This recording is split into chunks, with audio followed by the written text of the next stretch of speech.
Start recording in three, two, and one. All right, and welcome back to the Reserve Squad Midweek Show, a soccer podcast covering all things in the EPL from a bench perspective. I'm here, Spin, and Rex. I did kind of say that we cover all things in the EPL in that intro, but I might need your help to keep myself from basically just having the show to be about just Arsenal and Liverpool. But that Cool. said, how are you doing today? Good. Yeah, that's going to be a difficult task because both of those games were crazy and for different reasons too. So, yeah, it's going to be exciting to get into that. And we do have to, we do have to be as quick as we can, I guess, because we could literally spend an hour on each team in these games. It's crazy.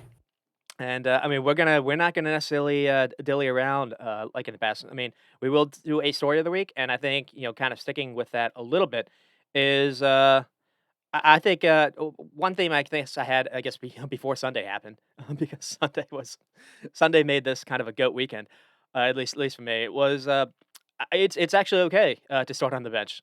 We've kind of talked about that a little bit in past shows. Why would someone that's starring on another club go to sit on the bench? And we saw heroes really for both clubs that are challenging for the title in Bernardo Silva and Rice Nelson, who came on and basically uplifted their team at the exact moment they needed to, and both starred when they needed to. And yeah, I mean, when we're looking at the title story at the moment, both those teams are going to have a little chapter, a little page to that. Yeah, yeah, it's another twist, and there's going to be a lot of them still. And I mean, what were you kind of thinking on the same things, or what were you what was on your head?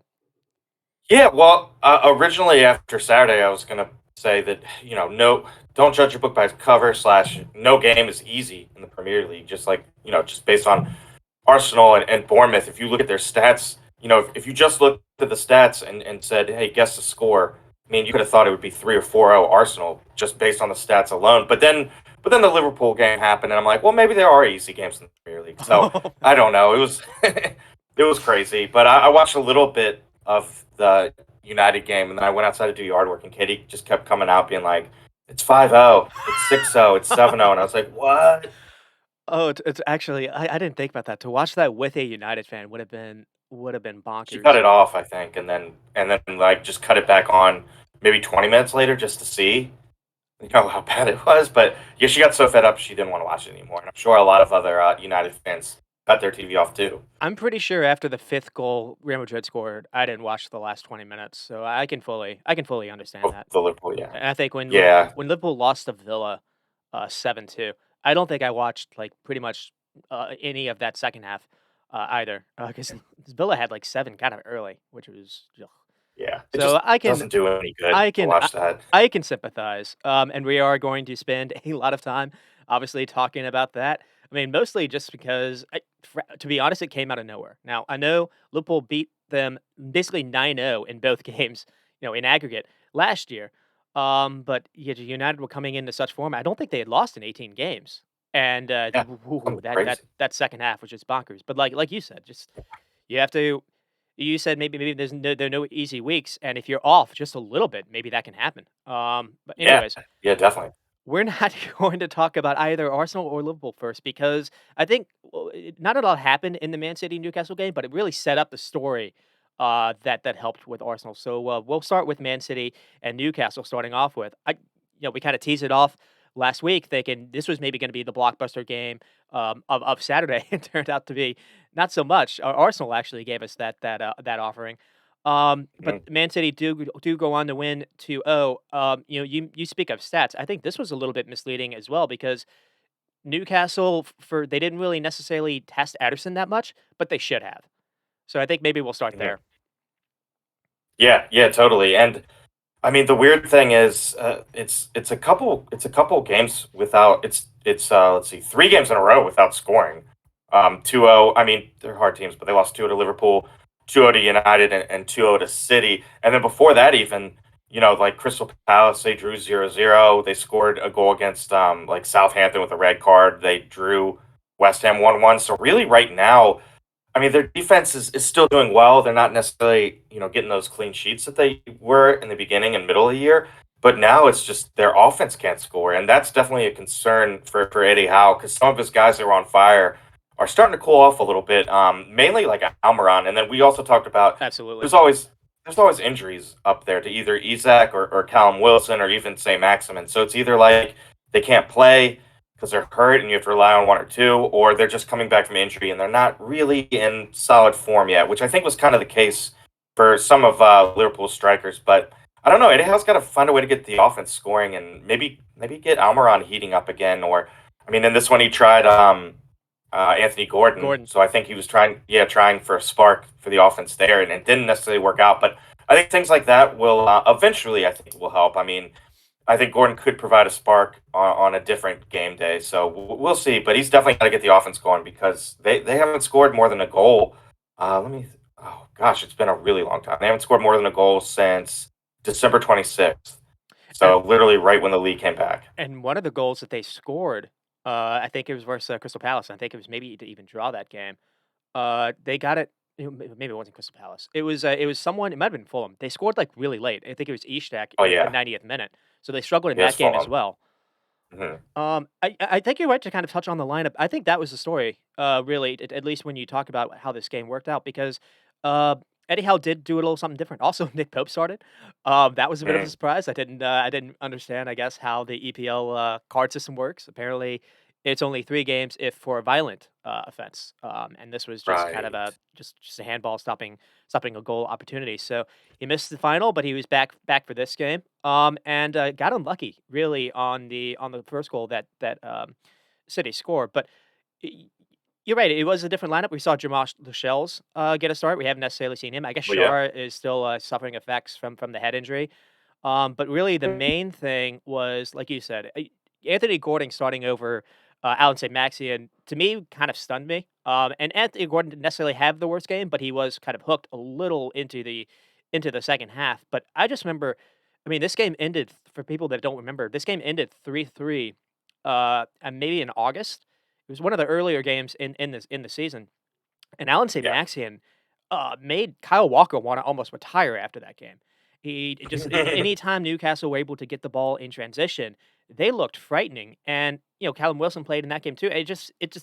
There was none of that we saw, this past game, and I don't know if maybe, uh, Pep kind of changed it up a little bit, went back to a back four, and, we didn't see any of this goofy, "Oh, Rico Lewis, maybe he's a fullback," or Bernardo Silva, maybe a fake fullback, and maybe not. We didn't see any of that really this game. It seemed like Pep wasn't really messing around with that, and maybe in a Yeah. weird way, that worked out because you didn't really see any of those transitions. Though that said, once Ishak came on, and even in the first half, Newcastle did have their chances. They just didn't take them. Yeah. Yeah, definitely. And they had some good chances. And it's gonna be tough, like when you're on a cold streak shooting and scoring goals, like you're bound to force things, press things, and start to think about it a little bit. And like as a striker or attacking player, like you don't want to really like you want to just rely on instinct. I don't want to like think about a lot because then I get in my own head. Yeah, So I mean, it's gonna be tough to like break that because but it comes with scoring. So all they really need is like they need one like a good game they where they need like a score tap in two or or something. three and Yeah. yeah, and then I think it'll be right again, and maybe the floodgates will open in the scoring. But until that moment comes, Eddie Howe's got to be a little nervous about things because if you're not scoring goals, even if your defense has a good game, like you could still lose 1-0. You know, especially like with Lascelles in, and I mean I still don't think Dan Burns like really a left back, but And I think uh, yeah, I I think don't that's know. I think that's a good thing to touch on because, we're gonna go over the goal that happened, that Man City did score with Phil Foden, and really they maybe targeted Dan Burn, in the pre-match week, because you're right, it for the first time, it did seem he was actually a little bit vulnerable because of his pace, but really, another player to maybe mention is Kevin De Bruyne, started again, and, he didn't necessarily have his best game, but his movement, I think, helped create this goal as well. But what happens here is it's clever feed by Foden, great balance also. But he goes past Dan Burn like he's not really there, and again, it takes a big deflection off Sven Botman. Newcastle can't get breaks on deflected shots for Manchester clubs. But again, the way like City, when Rodri gets the ball. I mean, Dan Burns really focused on Kevin De Bruyne kind of in the middle. Kevin De Bruyne can maybe make a run that way, so he's more of kind of central. And Foden is completely unmarked on that wing. Now, this is where maybe Gordon should have come back to help mark him, or Joe Linton, Yeah, because Joe Linton is also caught kind of worrying about Kevin De Bruyne as well. You even see him pointing. Um, and really, another thing that happens is once Foden was able to get by Dan Burn, like you said, Dan Burn wasn't able to keep up with the pace. Joe Linton is caught running after Kevin De Bruyne. You almost see him like run past Foden because he's worried about Foden maybe feeding in De Bruyne as well. So De Bruyne's movement helped create this goal by itself. Now Phil Foden obviously had a lot to do, and that was a really good dribble by him. And he to be honest, it was really good for him to stay on his feet because I don't necessarily know if that would have been given as a foul, but there was a little contact and it almost kind of pushed him off, but he's able to keep his balance and yeah, I mean it does take a deflection, but still it's good to it's a good finish by him. yeah, absolutely. And Ben, do you know who Newcastle might be looking at to kind of fill that left back void? Have you heard any rumors? Interesting, because I know they had Matt Taggart, and I guess he's just been hurt the entire year. Target, yeah. Yeah. Apparently, they've been trying to maybe get Kieran Tierney because he's fed up Oh, basically with lack of minutes at Arsenal, so he might okay. leave to go back up north, almost in Scotland again, um, just for like regular game time. I think. I don't. I hope that he's my favorite player at Arsenal, so I hope that doesn't happen. But he really hasn't been playing a lot. He's frustrated, so I heard Newcastle might try make a run for him. But yeah, I mean, then I guess Dan Burn would be a center back, and you'd have him and Target as your fullbacks. So that would make sense. But yeah, yeah, I don't know. I hope he doesn't leave. But I think that would be a pretty good signing for Newcastle and kind of solidify at least one spot that you have on the defense. Make the defense a little better. Because, well, I mean, I've thought about that a little bit last week, to be honest, because the way that Eddie Howe kind of sets Newcastle up, I've mentioned how it reminds me of Klopp ball on multiple shows, but the big because you have Trippier kind of doing what Trent can do a little bit, Yeah, but you don't have someone like Robinson on that left side, and sometimes Dan Burn can't really offer an overlap. Dan Burn really his best outlet when Newcastle are going forward is being in the box and kind of trying to head things because I think he's like 6'7". yeah, He can cover yeah, a lot yeah. of He's huge. he can cover a lot of ground, and he's really good actually at sitting back. Newcastle almost form like a back three sometimes when they have the ball. He doesn't necessarily go forward. And to be fair to them, their defensive record this year is stellar. I think in the league they've only given up 13, 14 goals, with Yeah, City that's getting something two ridiculous. here. Yeah. So I don't necessarily know if it's necessarily time to just throw it all out of the water. But in this case, isolating Dan Burn was a good job by City. Good job on Foden to kind of recognize that. And I think at this point, yeah, someone like Anthony Gordon playing on that wing side needed to recognize that and track back. So Yeah. this and this Well, this I. this this can happen when you haven't necessarily had a lot of game time. I don't necessarily know if St. Maxin would have. He's not necessarily known for his defensive work either. But in some Yeah, of he's not these gonna track back. in some of these games, before Alan St. Maximin returned, and this is going to sound kind of crazy, when Newcastle were actually on a pretty good run, Joe Linton was playing as the quote unquote left winger, and it was kind of it was like a fake role, but and he was behind Joe Willock, and they were actually really good at kind of switching off. But you never really saw any of this, and I think maybe that could be the fix that Eddie Howe goes back to. Play Joe Linton further up top again, because he can with Joe Lick maybe behind him. Because another thing too is when they had the ball, Willock was really good at doing an overlap, and it was really hard for City to for teams to kind of mark it, against that. But anyways, Yeah, that would that's true. that That's would a good point. make putting Saint Maxian, who's stellar in his own right, in 1v1s, kind of back on the bench, and going going back a couple of months, I never would have imagined saying that maybe Joe Linton is a better option up there than ASM. Um, Yeah, yeah. We wouldn't have said it unless ASM was hurt or just coming back from injury or something. but he's returned, and they haven't necessarily gotten back to their scoring ways. Now against Liverpool, they looked really good. I mean that's worth saying as well. And them going Yeah, down a man. That's just that. Yeah, you can kind of just write that game off. We will go to the second goal because really Newcastle were relatively in this. It was only a one goal game. Frankly, right before this, I thought they had maybe had the best few moments in the game. Alexander Ishak had just come on. I think Joe Linton actually had a chance to maybe he should have put it away. There's a ball Mm. crossed in, and it's just a simple tap in, and he whiffs it. There were a number of those, we'll maybe get to, later, but, on the second goal, it's maybe fitting that Bernardo Silva, scores this, and what's kind of funny is, we talked about maybe, Alvarez should play over Kevin De Bruyne, and this is another game where Kevin De Bruyne didn't necessarily have a bad game, but it was one of those where I don't necessarily think City get the second goal if Kevin De Bruyne is playing, so he comes off for Bernardo Silva, and the reason why I say that is this goal happens because Bernardo Silva basically presses by himself Newcastle to go all the way back to Pope.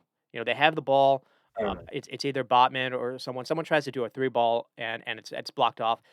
They freak out. Bernardo Silva then presses Pope, and Pope kind of goes long, and then that's basically the trap. Trippier tries to do something too, and he basically gets the ball kind of either gets the ball taken off him or he tries to pass and it's just kind of deflected. I think Ake actually wins the ball back, and then Mm. Grealish, is able to get the ball. I think Gundogan, wins it, as well, and then finds Grealish. Grealish, gets the ball. He gets it to Holland, or he's driving towards, I think, Trippier, and what Trippier does is he actually wins the ball off Grealish, and then the ball goes to Holland, and there's a little unlucky here, or unfortunateness here, because Grealish had not been really passing the ball to Holland that entire game. I even, like, texted Jeremy. I was like, "Grealish makes the City team worse." Which is crazy to say because just he doesn't cross the ball with his left foot. He never does an early cross. He just kinda takes too long on it. And what happened here is Holland finally got the ball from Grealish, but it wasn't on Grealish's own, like, instinct. It was just kind of taken off him. And then Holland does a really, really True. good job to quickly get that touch to Bernardo Silva, and then it's a very, very good finish by him. It was, yeah, and I was pretty happy for him. I kind of wanted Newcastle to get something out of that game, but it's good to see like an older Premier League vet come in and come off the bench and like provide the clutch goal to finish them off. I liked it, and yeah, like you said, it was the start of this weekend's trend of like super subs, I would say, or at least Saturday's super sub trend. And I mean, I mentioned the chances, so I do want to highlight these. I mean, there's a 9 minute when Gordon basically is through on goal. And again, if Alan St. Maxian is in this situation instead, he at least forces Ederson to make a save. He basically he misses the ball. He falls on it. And it's a really good ball sent in by Bruno Guimaraes. They should have at least gotten a corner kick out of this, and he just basically kicked the ball out of bounds. A few minutes later, Sean Longstaff, has a shot that's kind of close to Ederson, um, and it's actually I think it's stopped by Ake, so it's a good job by Ake, but he takes forever to kind of take this. I mean, Callum Wilson did a good job to pick him out. Speaking of Callum Wilson had a chance when Trippier basically there was a ball kind of cut back to him, and Callum Wilson, whiffed on this. I mean, he doesn't have to get a lot he's pretty close to Ederson. He doesn't have to get a lot of contact on it, and then we mentioned the Joe, Linton, whiff. And so, Yeah, oof, yeah, yeah, I mean, the stats are wild because Man City did dominate for a lot of this. I mean, there actually was only 1.3. Newcastle only having 5 shots total and then 2 on target.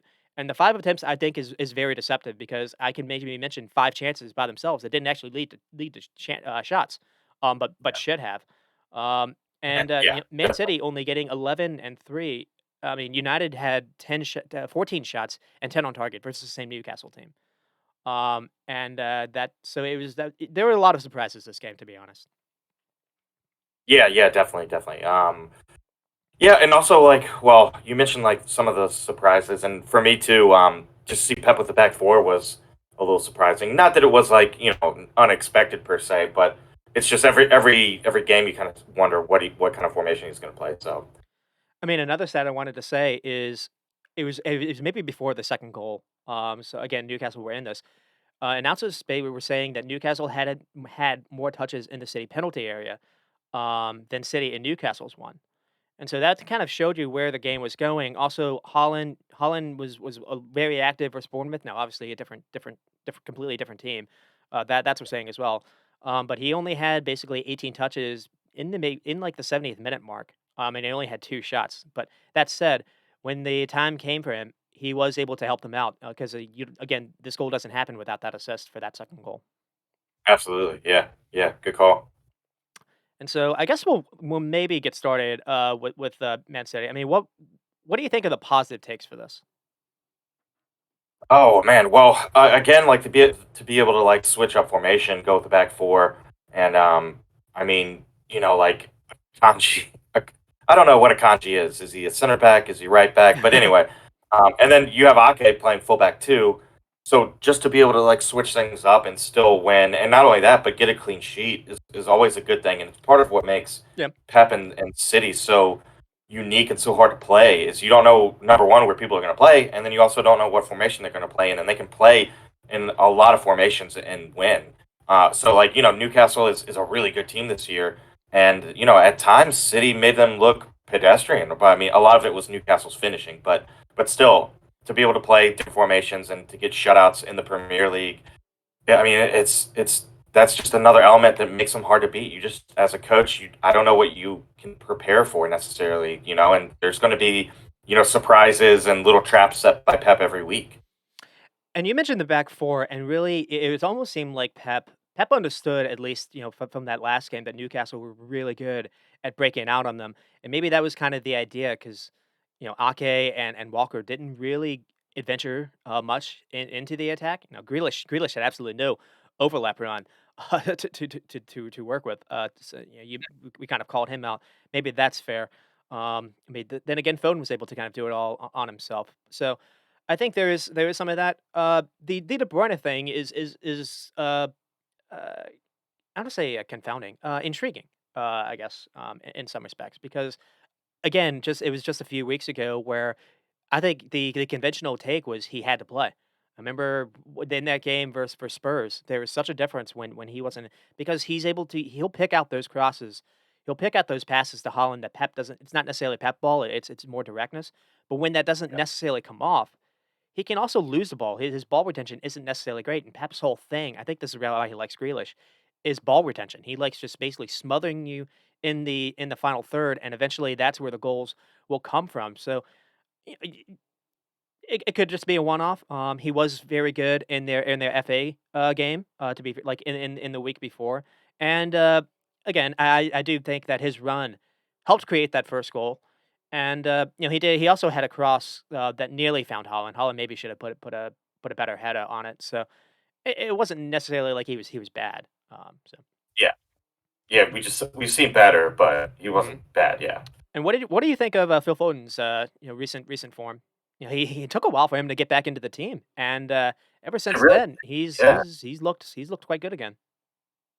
yeah. He's been really good, and he's kind of like, well, back and fully healthy. He's kind of making you forget about losing Sterling, and Sterling isn't doing well at Chelsea either. So but yeah, he's playing well, and I think we kind of figured he would come good eventually, just because he is a really good technical player, and he's a player that he seems like a perfect Pep player.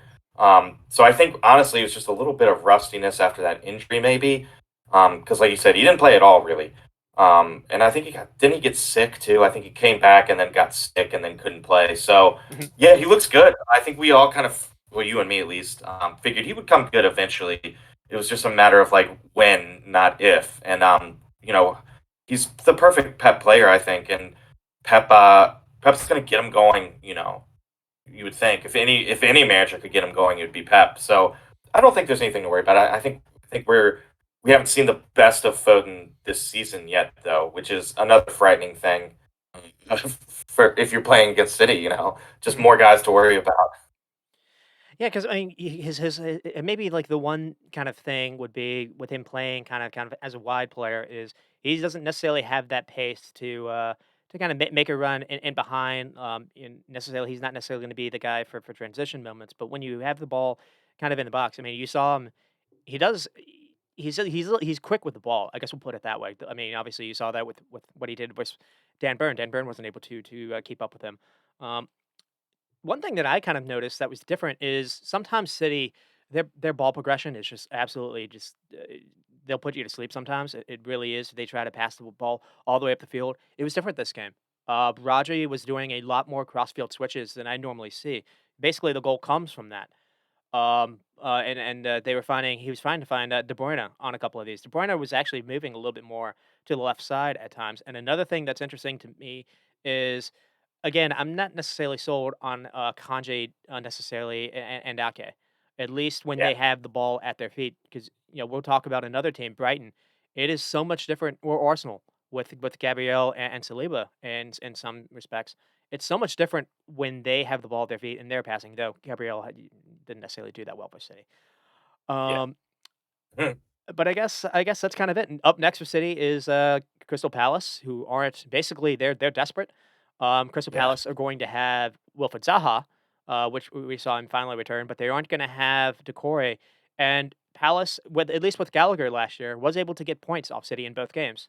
Um, and they have been perhaps bogey team in the past. Maybe I'm trying to bring Mhm. something to fruition, or not. And we'll move on to Newcastle. I mean, we kind of touched on a little bit with the concerns. I think if nothing else, for the next game, Eddie Howe needs to maybe sit Callum Wilson and start Ishak. I think Isaac looks better when he's given his game time. I thought he looked bright, at least when he came on in this second half. I thought he looked pretty good versus Man United. And like you mentioned, the Almiron's goals have started to dry up, and really since that's kind of coincided with their form of not being able to score. yeah, absolutely. Yeah, good call. But it's a lot of things that Eddie Howe can do to get him going. I think he'll get him going. It's just a matter of like how many points are they going to drop before he gets him scoring again. And I mentioned maybe he could try to play Joe Linton, and unfortunately, he had his 10th yellow in this game, so he's going to miss the next game. So Ooh, whatever I suggested, he's not going to be able to do at least for the next game, whoever it is. I should know, but whoever it yeah. is.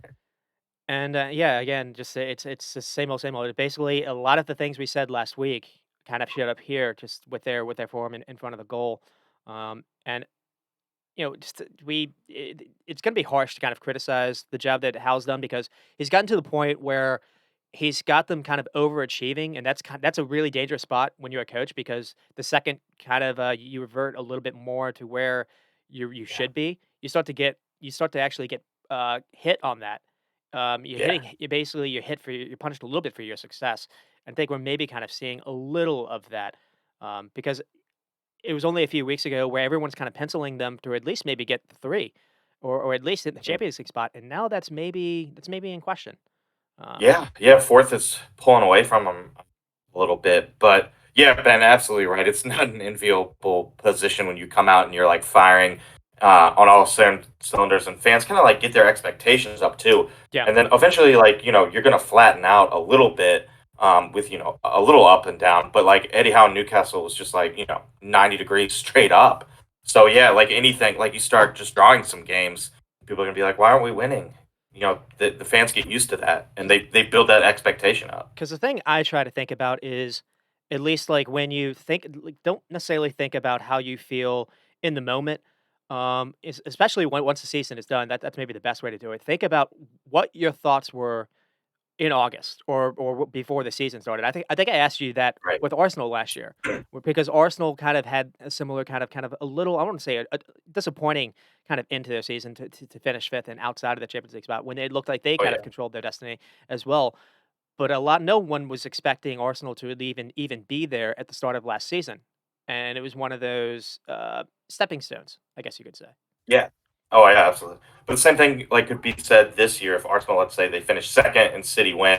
Like obviously Arsenal fans would be disappointed, but I think at the beginning of the year, if you had told them you're going to finish second and you're going to be in 100, the Champions League, yeah, we'd be 100%. like, Heck yeah. Yeah. So yeah, that's a good point. Good point, Ben.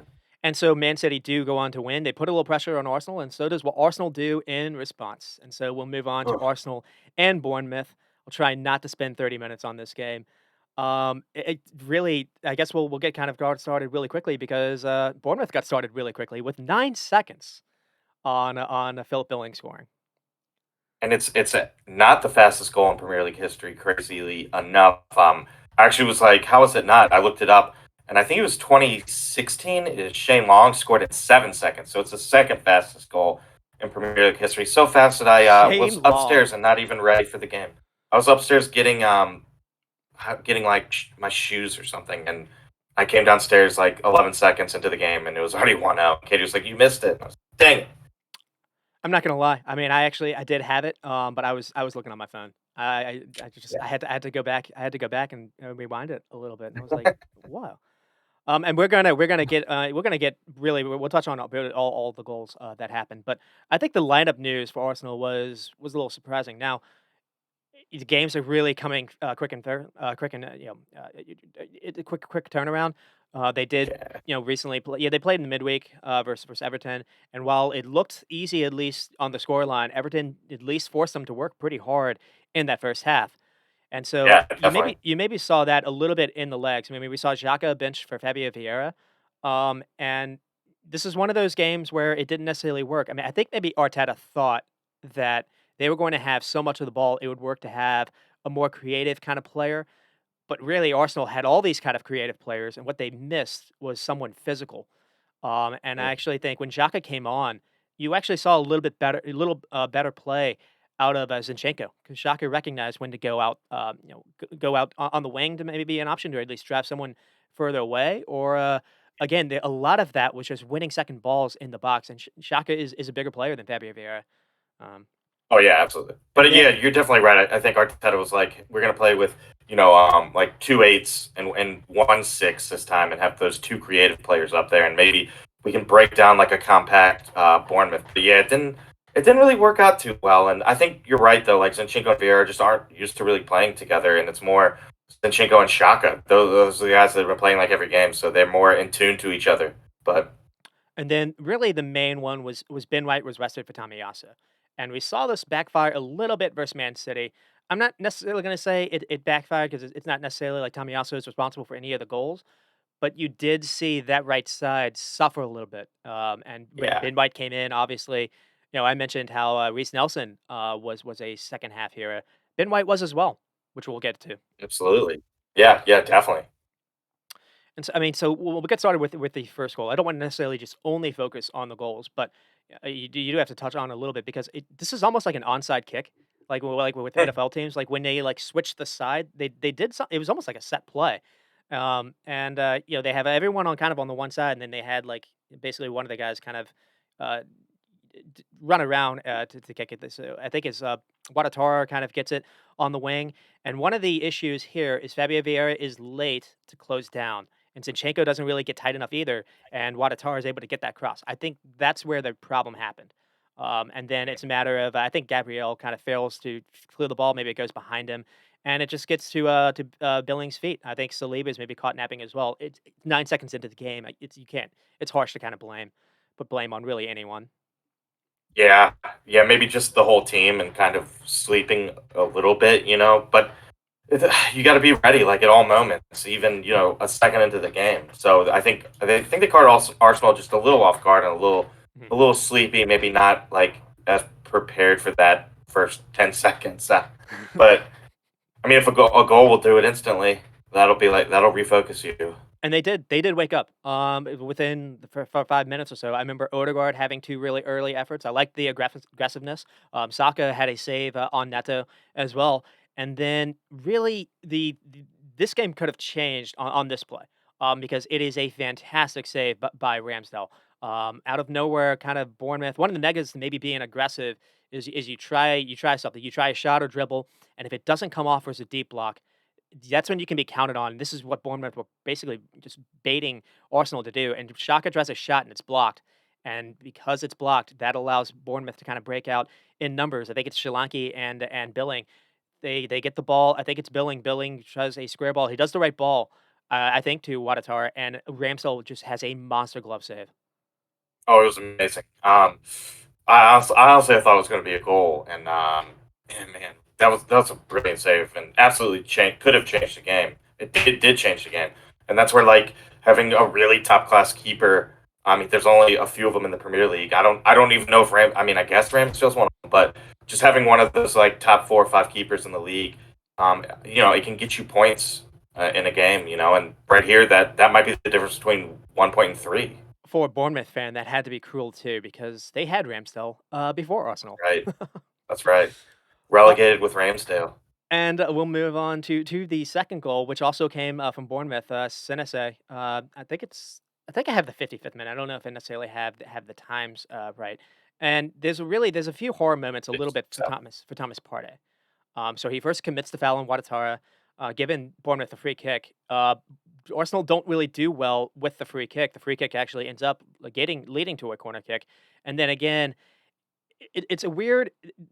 It's kind of weird how they score because it almost seems like uh, I think it's Partey. Partey isn't necessarily watching his man, and Senesi has a free header that he does bury, but it's like a pick play, and the way that he runs around Yeah, his teammate, he forces Partey to kind of follow. He has to run around whoever like the pick is. He can't necessarily go through, and it's one of those few cases where This is like one of the few times where I actually understand the point of zonal marking as opposed to man. Because on this case, Party it was really hard for Party to catch up. yeah, yeah, true. And he's quite pacey, honestly. Like some moments in this game too, I was like, whoa, he's super fast. So the fact that he couldn't catch up says a lot, really. Well, he had to go. That's why because he had to go around. There was someone. There Yeah. were two people kind of blocking him off. And then Oh yeah. speaking of Party, Party kind of makes amends in some respects because he does get the goal to get them one back. I think I also have it in the 60th minute. The Bournemouth keeper makes a mess of this. He punches the ball first, and then the ball just goes to Yeah. Emil Smith Rowe, who's standing all alone, basically top of the box. And we'll get back to this later. This is almost a thing that I guess Arsenal like to do, and it was very weird how Bournemouth allowed this to happen twice to them, where they allowed a free Arsenal player to just completely be in the edge of a box, where it's almost like Arsenal understand when those balls are kind of punched out, or maybe there's like a headed clearance. That's kind of the area where it's going to fall and that Smith Rowe kind of the awareness to try to head it forward, and it goes over everyone, and it falls basically to Party's feet, and it's a good finish. Just kind of actually he banks it off Yeah. Neto. Party had to really screw up to miss that, but he banks it home, and that's really when you started to like the crowd started to believe again, and you kind of started to fear a little bit for Bournemouth. Yeah. Oh, yeah, absolutely. And it was a really good assist by Smith Rowe too. And I think so too. I mean, it was he didn't have the best game, but that assist was really good. And he's coming back from injury too, so just to get him some game minutes and get him on the score sheet, I think will help. And actually, he was the sub that was subbed off too because Yeah. he's coming back from that injury. So I think it was a good like 50 minutes in his legs. So it was good to just get him out there, honestly. And we'll get to that. I mean, that was another reason why this game kind of went a little haywire for Arsenal fans because you lost Trossard so early, which I think Mm. maybe disrupted a little bit of how that front attack has been playing a little bit. And Smith Rowe just again, he's coming back from injury. You don't necessarily expect him to all of a sudden be fully on his game. And Arteta maybe recognized that, and that's why he brought on Rice Nelson. And Arsenal get the second goal really from this. So it's Ben White that scores it. It's a Rice Nelson cross and Ben White volley. But I want to touch on the dribble that Thomas Partey does because again, he mentioned how sometimes you have to take risk versus a deep block. And Saka did it earlier in the game, and once you lose the ball, that's when you are vulnerable. So it is risky to do this, but Partey does a really good job to basically get by a couple legs. And what that did is that forced Bournemouth to kind of shift over a little bit. And what happened is what the guy that was on Ben White kind of lost track of where Ben White was, and then Partey was able to recognize Rice Nelson, and Rice Nelson did what basically Smith Rowe wasn't doing. He put his foot to the ground, one touch, and then he did an early cross. Now, I don't necessarily know if he's trying to pick out Ben White or not, but this is just you need some directness sometimes. You don't, there was no cutting back, there was no holding on to the ball, and that's where this goal happens. Yeah, and Arsenal are known for overplaying, especially in the box at times, and not taking that shot or cross. So it was good to see him come in and be direct, and I mean, he really did change the game. And I mean, the keeper saves it, but the ball just kind of crosses over the line, and I think it's Ben White's maybe first goal. And so again, It is, yeah. just Ben White came on as a second half sub, and it's one of those things where whether or not Arteta was some kind of mad genius or got lucky, he nailed his second half subs or nailed his subs this game. Oh, absolutely, absolutely. And I mean, Nelson had a nice play kind of later on as well, even before the second goal, which we'll get into. He had the ball kind of chopped inside and found Odegaard for a decent effort and looked like a handball, and it was like the force of four that weren't called. um, Yeah, yeah, there's a bunch of which them. Andrew was kind of yelling yelling at the TV about, or at least texting. He was texting me, and I'm pretty sure he was yelling at the TV. He was yelling at me through a Yeah. text. And then we'll get on to the game winner. And it's if Arsenal do go on to win the league, this will be kind of the moment.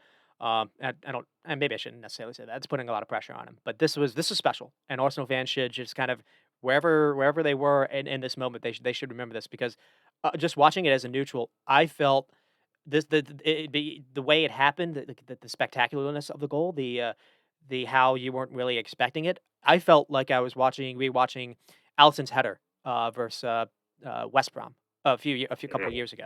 It was just Right, right, right. it was just I think I even let out a scream. It was awesome. But it also so it's a corner kick. I mean, what a goal! What a finish!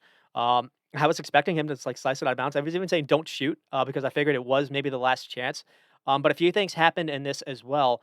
It's a mirror. It's a weirdly a mirror image of that party goal. And why I say that is because Race Nelson is again top of the key all by himself. Yeah, And it is in the exact same mark that Neil Smith Rowe was, and the ball falls to him, and the goal happens in the 70th minute of 6 minutes in stoppage time. And the reason why that is important and key to touch on is right after it went into stoppage time. Adam Smith faked an injury. He thought he was being cute, and the ref basically pointed to his clock, and he was like, "I'm watching you." And basically the ref did what he was supposed to do. You don't always see this. Sometimes teams get away with this, but and the reason why that's important is Arsenal are able to get the corner kick, they keep getting the time extended to them. So yeah, without that, stoppage time, maybe this doesn't even happen. Because yeah. And because Neto got booked too for time wasting as well. So another issue, if you think about from a player's perspective, is you in your head you're thinking about 6 minutes, and then after that you're like, "Holy cow! When is this?" It puts you kind of on a swivel a little bit more. You're more desperate. oh yeah, Once you get past the 6 minutes, you in your head you're thinking the game should be over. So yeah, absolutely. it backfired on them. But another thing too is Odegaard basically tried to float a ball kind of back post. And Shaka was there and kind of wins the header to Nelson, and then Nelson finds Zinchenko, and Zinchenko makes a move, kind of freezing the Bournemouth defender. He tries to whip across, and it's deflected. The deflection could have gone anywhere, but again, Shaka won a header to get to Odegaard. Someone like Vieira probably wouldn't have won this. So again, and Oh no, Xhaka was yeah, only on for definitely. like 5 minutes. So again, it was a good sub by Arteta to do it when he did. Yeah, and at least he got a little bit of a rest, and we still won. So because I think he is going to be a pivotal, and he has been a pivotal player this season. So it was nice to get the win and at least be able to rest him like a little bit, you know. And for Bournemouth's sake, I mean, they had chances. They had a number of 1v1 breakaways, a couple of really fantastic defenses by either Gabriel or Saliba, stopping Solanke on at least a couple of these. But and a couple Yeah, of these were just either there are some times where actually there may be offsides, but it would have had to actually go to VAR. But there was at least 2 or 3, where they did have 1v1 chances and either couldn't beat Ramsdale or couldn't get a shot on Ramsdale. So Bournemouth didn't have a lot of shots, but they had their chances. yeah, absolutely gutting way to lose to, especially like because they would have taken a draw at least too, 100 and they 100%. need points. So Yeah. yeah, it was good. It was a gutting result for them for sure. But brilliant for Arsenal, and yeah, Ben, I think it could very well if they win the title be one of the moments. They've had a couple like this. They early in the season were down to Fulham early Like and ended up winning 2-1 and a they've bunch of had others. they've had like 3 in the last month. I think Jeremy was saying like Yeah. you think about the Villa, the Jorginho goal versus Villa. Oh yeah, Villa. They Yeah. they had a late goal versus Man United. I don't remember who scored it. But Oh was yeah, it? they did. Was it Martinelli? Maybe. Can't remember. Yeah, Maybe. like a really late goal versus Man United. Yeah. Um, Oh yeah. I mean, I think my takeaway was just what a way to start. What a way to start the game and what a way to end because it basically, the first 9 seconds of the game, basically the last 9 seconds of the game, you saw a goal. And Yeah. it was unlucky to lose Trussard. I think it was unlucky to not get those handballs that we kind of mentioned, but Yeah. True. just from a neutral, this was quite good because Bournemouth did just enough every like 20 minutes or so to cause that scare and to show that they had a little threat. I mean, I think they were 4 for 4 and they had 4 big chances. And the XG was over 1. Obviously, they did score, so that's why. But Arsenal with 31 Mhm. shots and 9 on target. But the main thing here is at the first half, it was 14 and 3. And so they were Cool. Arteta, again, he brought on Ben White, brought on Ben Nelson or Reece Nelson. He did a couple of things differently in the second half, and it worked, and they needed that because you were starting to see a little bit more of that Arsenal that we had been kind of, I wouldn't say criticized, but we had started to the red flags. A lot of shots, but not very many on target. Didn't have Nketiah this game. I was thinking that was going to be the Yeah. takeaway. Man, you could have used him. There was just a lot of unluckiness going into this. You only a few weeks away, maybe from getting Jesus back. That would help, and you lose Trussard. And so you looked and you're like, who does Arteta really have? Because I was like, why is he bringing on Smith Rowe? Why wouldn't you bring on an Yeah. actual striker? And that was the reason. Yeah. Well, the good news, it seems like Trossard's injury isn't that bad. And he's going. I don't know. It doesn't really say how much he's going to miss, but he's expected to return before whenever this next like mini break is. And then it's kind of crazy too. But Jesus apparently could be ready in about 9 days to play the Sporting Lisbon game. Some part, like probably a bench part, um, at home. So like this week they play Sporting away, but he could be on the bench next week for the return leg, and then Hmm. he's targeting his first start on the 1st of April against Leeds. That's the game he's targeting to make his first start. So he's coming back really quick. So that's really going to help. I mean, he just got hurt in December, and we're talking about he might make his first start on the 1st of April after knee surgery. So that hopefully, I Oh, I mean, didn't. I I hope I I hope they're didn't. not in a situation where they need him. I But didn't know he had surgery on it. oh Uh, yeah, yeah, definitely. yeah, that normally is when it takes time to recover. Like you actually see Yeah, a lot of people normally just kind of put that off to kind of the off season. But yeah. uh, eh, Yeah, and you got to get back in shape too, yeah, like soccer shape. So he's apparently been like except the doing all surgery, the fitness stuff except the for surgery, you probably have weeks now. swelling and stuff like that. So damn, yeah, that really is rough. I mean, uh, one thing that I was noticing though is because we talked about how, or at least I talked about how like versus Everton. Now again, it's you can't just go off one game, but I was like, this reminded me a little bit like Man City because I was thinking of like what Saka and Martinelli or even Trossard can do is they can you play 1v1 and kind of get something on the down the wing for like easy cutback goals. But in that Man City team, they had Aguero. And really, that was Yeah, kind of the main thing you were seeing a little bit in this game. You didn't see a recognized striker. Martinelli, I thought, was dropping way too deep, at least in that first half. In the second half, you actually did see him a little bit more on the shoulder. I don't know if Arteta told him to kind of be a little bit like that, but that was the thing I kind of noticed. And really, I think maybe the storyline was Arteta being brave with the subs because, again, he took off Emil Smith Rowe as a sub for yeah, Reece Nelson, and I think it is fair to say because Rice Nelson had so many moments, not just not just with the final goal. They maybe don't win this game if that change doesn't happen. yeah, yeah. I think absolutely. Yeah, definitely. And he might be a big part to play in the future as well, coming back because he also interesting enough. He has the most goal involvements from the bench this season, even more than Son, if you count like goals and assists. Well, I remember And him he hasn't scoring. even played that much, so Yeah, I remember him looking really, really good. Now it might have been versus Leeds. Was it Chelsea? It was one of them. It was like in somewhere around that October stretch. He came on. I think he had 2 goals, maybe even an assist. yeah. It was kind of like this performance, yeah. Yeah. And, maybe I don't necessarily touch on a negative, but the shots on target maybe can be a concern, though they fixed that a little bit in the second half. But really, they're overperforming their expected points. Now, people don't have to necessarily the stat thing doesn't necessarily matter as much, but they're doing it by 10. And so the thing to kind of touch on is, we saw this with Jorginho versus Villa. Ben White gets his first goal here. Smith Rowe actually filled in, got an assist. I mean, you're seeing Rice Nelson enters out of nowhere. He's kind of a cameo for the ages, and you're seeing a rotation of hero performances. And from the most unlikely of names, but it's Man United, it's Villa, and now this game all in a row. I don't know if there's a sense of, destiny or a sense of one too many times you're kind of going you might go over a cliff, Yeah, in some exactly. respects, Like so you're just playing with fire, and mhm. eventually, yeah, yeah. I kind of agree. I mean, for me, I mean, it was at times the offense wasn't scoring, but now the defense is still like leaking goals, and I don't know, they still are playing well, but Saliba and Gabriel maybe don't look quite as confident as they were in the beginning of the season. So like that's my concern right now, and obviously injuries.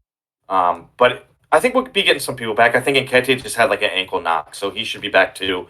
And then obviously Jesus. So I don't know. I think things are going well, but I agree, Ben. It's kind of like they're playing with fire, and it seems to be some of these like teams that you wouldn't expect to put up a fight. So maybe they're underestimating some of these like smaller clubs.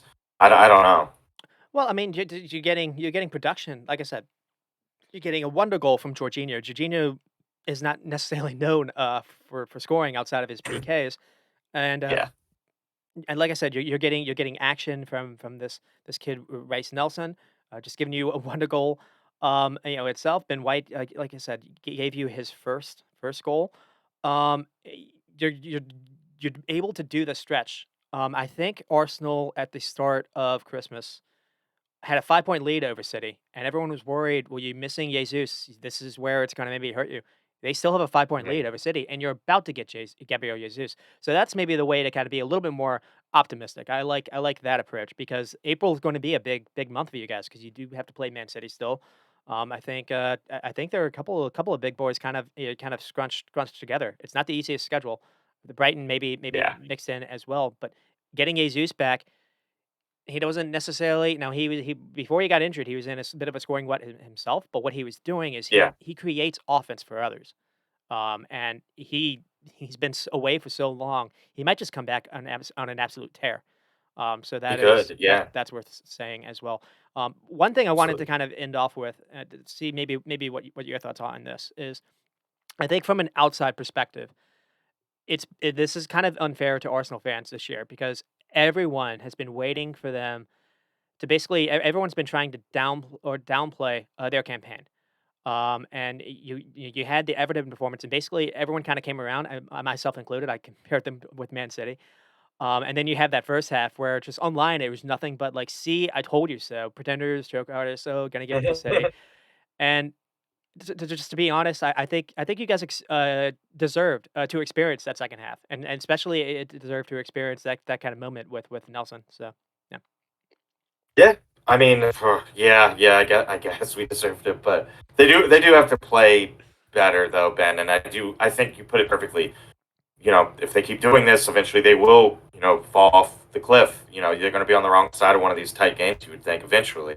And I mean, I'm gonna be upset at you guys for basically making Bournemouth really, really mad because Liverpool do play them in the next game at Bournemouth when Liverpool pumped them 9 in the first game. So Bournemouth are gonna be upset about that as well. But Yeah. when you can see it early, it's hell because especially if you can get if you haven't equalized it by halftime because Bournemouth were basically playing with 2 blocks of 5.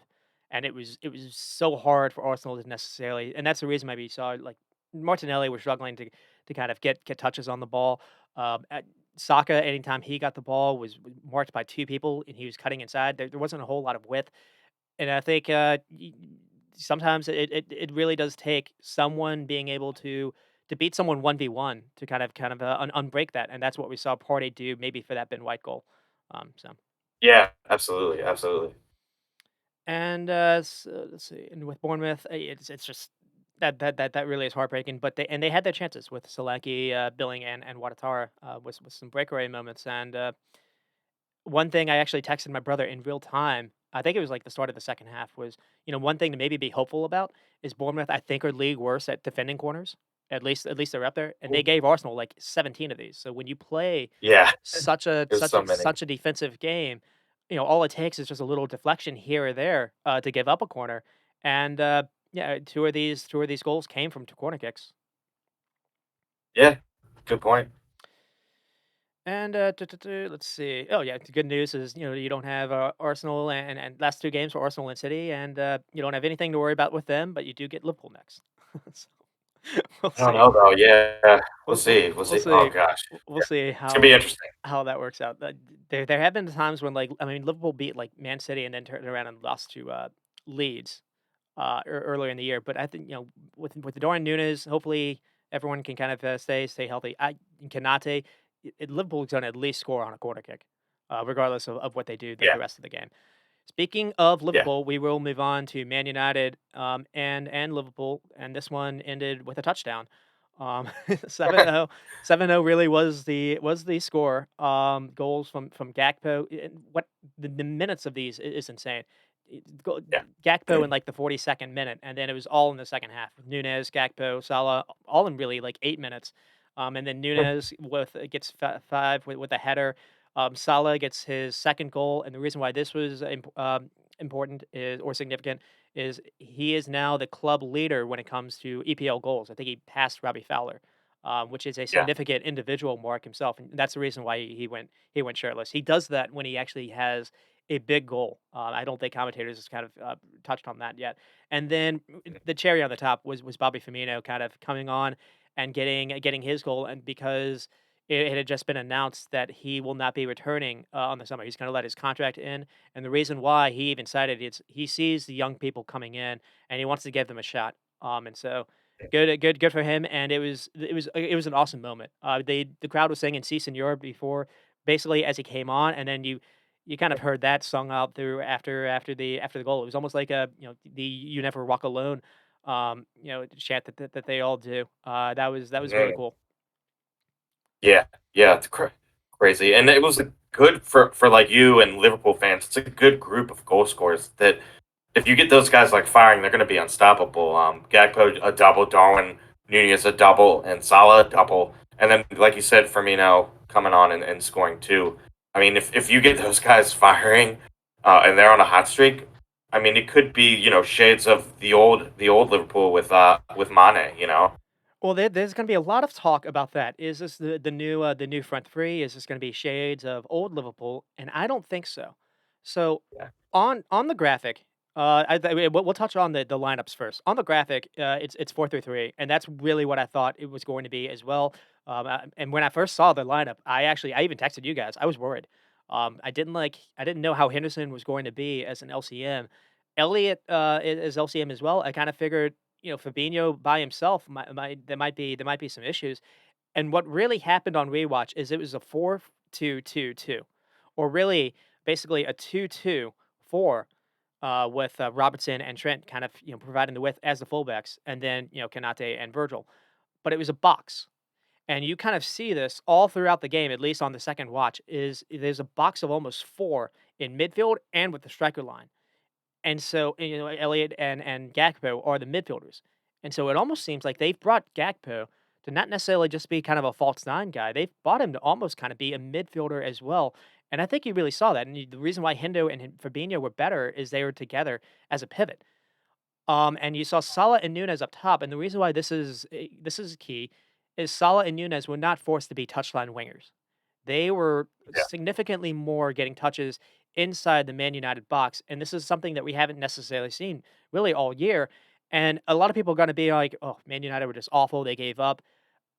In some respects, maybe. But really, in a lot of these goals, or at least a lot of these attacking movements, this is a different Liverpool side than we've seen this entire year. And I don't know if it was just a Man United thing. I don't know if Klopp kind of saw a weakness that they could exploit or what. But this was different, and I want to see this going forward. yeah, yeah. Me too. I think it's something they can definitely build on, and it's what is it? It's five league games in a row now unbeaten. So that streak is continuing, and they're making that push for the top four. Ben, we when after the Real Madrid game, we were like, well, at least they've won or they're unbeaten in three league games, and now they've pushed it to five. So they're starting to move up. They're starting to put some pressure on the rest of the top four. And like I said, these guys that you got scoring all the goals, if they continue this kind of vein of form, I mean, Liverpool will definitely be putting pressure on the top four. You would think, which would be amazing considering where they were just like a couple of weeks ago, really. And what happened with the Real Madrid game is Kanate didn't play that day. It was Gojo Gomez. Yeah, Kanate back completely changed that back line, which is we say that every week. It's worth saying. It's worth saying every week. But you yeah. know, I, it was a humble pie moment. I did not love the starting 11. I wanted Jota to start over Gakpo for starters. I didn't really love the midfield selections, but one thing that you really notice is it almost seemed like I don't know if this is necessarily with Thiago missing or not. Liverpool went long a lot, and both teams Mhm. actually went long. They didn't. Sometimes they try to pass from the back and kind of build up. They kind of try to do what Brighton or City do. In this case, it wasn't really. Liverpool were going long, and what happens is Gakpo's like 6'4". And he's crazy athletic, so he was helping win those duels. He contested 20 duels. Jota wouldn't have done that. So if the idea was the idea of playing him wasn't necessarily just to kind of, have him necessarily score, and he was fantastic at doing that as well. But he really was the idea was to basically run where any kind of free space was, but contest in duels in midfield and also have your legs carry the ball or do kind of sprints to also offer yourself an attack from making a run from deep that's harder to mark, which we saw that Yeah. for one of the goals. This is the second goal. Um, and then from Man United, the thing to maybe touch on is I was a bit surprised. So we saw the same 11 that we saw versus Newcastle, but we saw Bruno on the left wing, which was weird. We saw Ranghorst as kind of the CM playing underneath Rashford. Um, and again, that I mean, we saw that a little bit before, in a pass game. This didn't necessarily work out either. I thought Rashford would have worked better on left wing, at least given Trent a little something to think about. Bruno actually got past Trent a couple of times. There was like a header that Bruno missed, but this really didn't work out. But kind of the main thing to maybe focus on was Anthony was really poor, and Bruno did not help Luke Shaw out, and that entire back line was poor, which we'll get into. Yeah. Oh yeah, definitely. And the crazy thing about this is like the first few minutes. I mean, Elliott is kind of free. He collects the ball from Salah, has a shot. Nothing happens on this, but Bruno isn't bothering to mark him.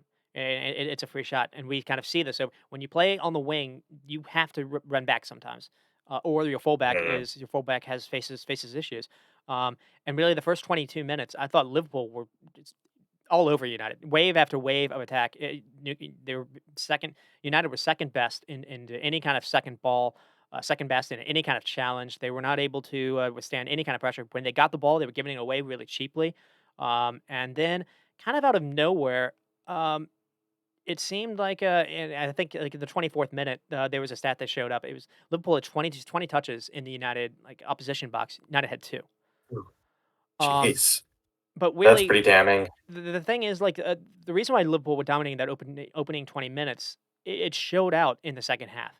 I mean, they were first, like I said, they were first to every loose ball. They kept having a man advantage in midfield, and they were able to play with both fullbacks really high, giving United's fullbacks hell by themselves and numbers Yeah. issues. Like Fred didn't know who to mark, how to play play kind of how to mark Robinson or how to handle someone running behind him. And you saw that for the first goal. And Liverpool were able to press United into mistake after mistake and turnover after turnover. But the thing that's worth touching here is there's like a 12-15 minute stretch where Man United did actually look like they were the ones that were going to score first. Maybe they started to settle a little bit into the game. They were creating some pretty good chances, and they just couldn't make any of them count. And by the time the 40th minute came around, their lack of shape on Robinson's side finally showed up for the goal. Yeah. Absolutely. And so for the first goal, I'm gonna try to run down these like quite quickly. For the first goal, it is Gakpo, and again, for starters, the things I said about him have aged terrible on the podcast. But really, I was critical of him because I wanted a midfielder over him, and again, it seems like maybe the idea is to kind of play him as a hybrid. So that is shutting me up, and yeah, he was quite good. Because another thing too is I didn't understand him playing. He was like kind of the left winger at PSV, and the few times when he was played there, he didn't look comfortable. And it's taken some time, obviously, for him to come in to a completely different league. But man, is he starting to look good, and it's not just the goals. He gets the ball with his feet, and he's got really good ball retention with it, um, Yeah. which we Oh, saw and as well. oh, absolutely. And I mean, he was one of the top youngest players at the World Cup too. So, Hmm. like, we know he's a talented player, and I mean, I guess it was a little question of like, yeah, like coming over from Eredivisie, how quickly would he adapt? And it did take a little bit of time, but it seems like he's come good, and I'm glad because Liverpool were getting some shtick out there for getting him, and I mean now he's doing great, and like look at Chelsea, like all of the people that Chelsea got. Mudrick, Gakpo's doing better than Mudrick, Yeah. and was significantly Egg, cheaper. So egg, it looks like he was pretty cheap. It's a good piece of business. egg on my face as well. But another Nah, that's the reason. It almost I don't know if the idea was to actually do this, but that's the reason why doing this kind of box shape works now when maybe it didn't. That like in 4-3-3, when you're forcing Nunes to kind of be the winger, I want Nunes to be in the box at all times when Liverpool are having attack. And that's right. the way they were able to play Robinson almost as like their de facto left winger at times. He's able to get a cross off, and that allows Nunes to kind of push forward as well. But out Mhm. of nowhere, the shape does actually work a little bit. And again, it is like in my face. I'll be upfront about that. But you know the goal really comes from Liverpool or look frustrated. They're trying to build possession from the back. It's Allison to Van Dijk, Kanate to Henderson, Henderson back to Kanate, and then Allison again. But then Allison picks out Robinson upfield, and he's up the wing completely unmarked. Anthony doesn't know whether to mark Van Dijk because he doesn't want Allison to play the easy pass, but he also doesn't know who to mark here, and he's caught in no man's land. And it's a really good pick out by Allison. Allison has had some stick lately for his, he had that versus Real Madrid, and he can be pressed, Yeah, and he can be pressed into making mistakes. He had a mistake actually versus Bruno that maybe should have been a PK. But when he does have some time, his distribution is quite good, which obviously you see here. absolutely. Um, and then this is where United have problems. I mean, Robinson then fools Dallo overcommitting with a nice cut, and he plays a wonder through ball to Gakpo running behind Fred. And then from there, Gakpo kind of cuts inside, he makes Varane look like he's not even there, and then it has a really nice finish in the corner. And the thing to touch on with with Robinson here is it's so important for your left back to actually be comfortable having a left foot. Sometimes you actually see Absolutely. teams try to do this weird inverted thing you think of like Cancelo. Cancelo maybe isn't able to play this kind of pass, to be honest. And this goal happens because Robinson. People are going on Dallo. Dallo is actually in a good spot. Just Robinson has a fantastic pass. He like curves it around him. Um, And he's got a great left foot, yeah. to your point. And from a United's perspective, this problem comes from Anthony just not knowing what to really do, and also Fred. Fred maybe could have stayed where he was, and that maybe would have changed how Robinson would able to play this pass. But Fred tries to run with Gakpo, and then he doesn't really understand what Gakpo's doing. Another thing too is it's weird how Varane doesn't recognize to maybe come across and maybe block off Gakpo running at him as well. But the reason why he doesn't do that is he doesn't want to leave Latour or Lisandro Martinez with Darwin Nunes. Darwin Nunes is Yeah. playing in the middle, and so Varane is worried about that as well. So again, the shape in that attack was so much better than it's been, and so much more threatening. And again, sometimes just a presence there. Darwin Nunes is a giant body. I think he's 6'2" as well. It drags CB's attention, and so yeah. Yeah, absolutely. And I mean, well, if you split the center backs too, like there's just going to be gaps everywhere. And like you kind of mentioned at the top of talking about them, United, their wingers, Fernandez and Anthony, aren't necessarily going to chase back a lot. So there are really good opportunities to have a 2v1 versus like Shaw or Dalot back there if Anthony and Fernandez don't come back. So for all the offensive talent that they do have, sometimes the weakness is they don't track back. And then I'm not going to necessarily touch on every goal, but the second one, the timing of these goals really did. That's probably what beat United just by itself. But just United have a bunch of errors where they have a chance to maybe do something about this, and it starts with a misplaced pass from Shaw. But Elliott actually does a really good job to recognize, hey, maybe Shaw's trying to go to pass Casemiro. So Elliott does well to win the ball back. And then there's United have a chance to actually win this because I think Elliott has a poor pass to Fabinho, but Casemiro can't necessarily win the ball back, and he's basically bullied by both Fabinho and Henderson. And then I think Darwin Núñez has a touch that goes past Rafael Varane, but Mhm. Fabinho does a really clever chip ball over the top to Salah, and the reason why this is I want to highlight this is Salah tries to cross the ball really early with his right foot because if he tries to cut back, nothing really happens here. Another thing too is he probably normally he probably hits us out of bounds because he never has Mhm. confidence with his right foot, and he scored 2 goals with his right foot in this game. And it's not the best to cross. It just deflects off Shaw, and then Elliott's there to kind of pounce on the rebound and fires the ball into Darwin Núñez, and it's a very similar goal to what Van Dijk scored versus Wolves. So it's a good assist. I think Elliott is trying to do this. I think it's intentional. Yeah, I thought so too, honestly. And then Gakpo gets the third. And again, things I said about him aged horribly. I mean, this comes from a Man United attack. And Liverpool are able to pull off another like one of those magnificent counter goals. I put it in the script. This is Klopp ball. This goal right here. I mean, Bruno has the ball. He's looking dangerous, but he's not a left winger. And instead of trying to cross, hard with his left foot, he's trying a weak cutback. Henderson intercepts it.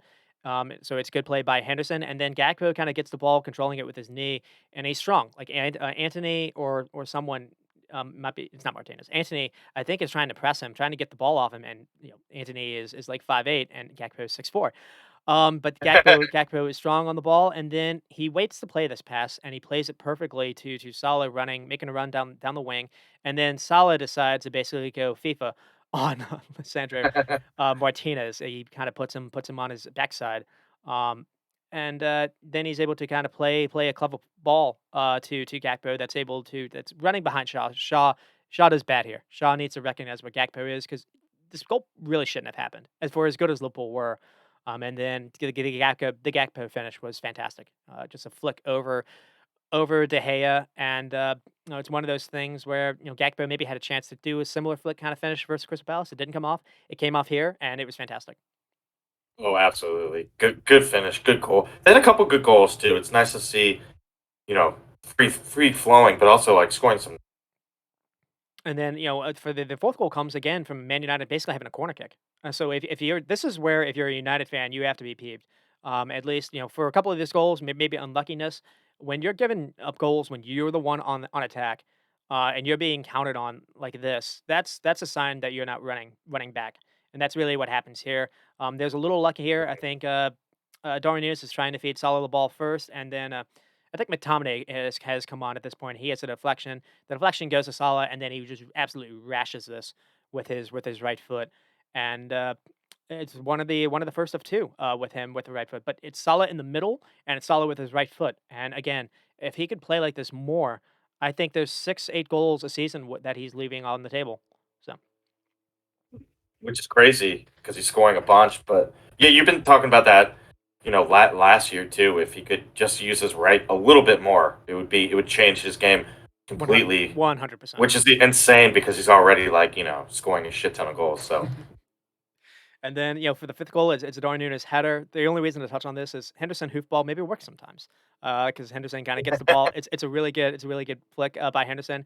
And again, Rafael Varane is caught sleeping. Darwin Núñez is able to run in front of him and has a clever header. And then Salah has the record breaker for the sixth goal.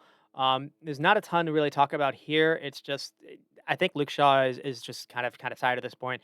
He tries to clear the ball and it just banks off Firmino and it goes in. But the thing I want to touch on here is the play before the goal. Elliott is the one receiving the ball in the wing. And this is what allows Salah to be inside the box for the rebound. We don't see Salah on the touchline like we've been seeing for a lot of this season. And so you see Salah, what happens when he's kind of in and around the penalty area. He's good. Um, yeah, really and then good. the icing on the sundae or cake, cake, whatever. I'm bad with food references. Is Firmino after the announcement is able to get the magic number 7, and it Firmino could have gotten the game winner. It could have just been 3-2, whatever. The crowd would have erupted in the exact same manner it did, and for it to this the 7 was kind of special, but for it to be Bobby's goal as well was special, and it's Absolutely. you kind of mentioned how you thought, maybe we're seeing kind of a new front three, and in a weird way with that announcement, it is maybe fitting as well because Darwin Núñez and Gakpo really do announce themselves this game as maybe part of the new front men. So one era ending and maybe another one beginning with Jota and Diaz as well. Yeah, and that's I think what Liverpool need because we talked about like last year. Obviously the way they play Liverpool, you're gonna have to bring in fresh legs, and I know Ben that you are an advocate for like the center, the midfield engine.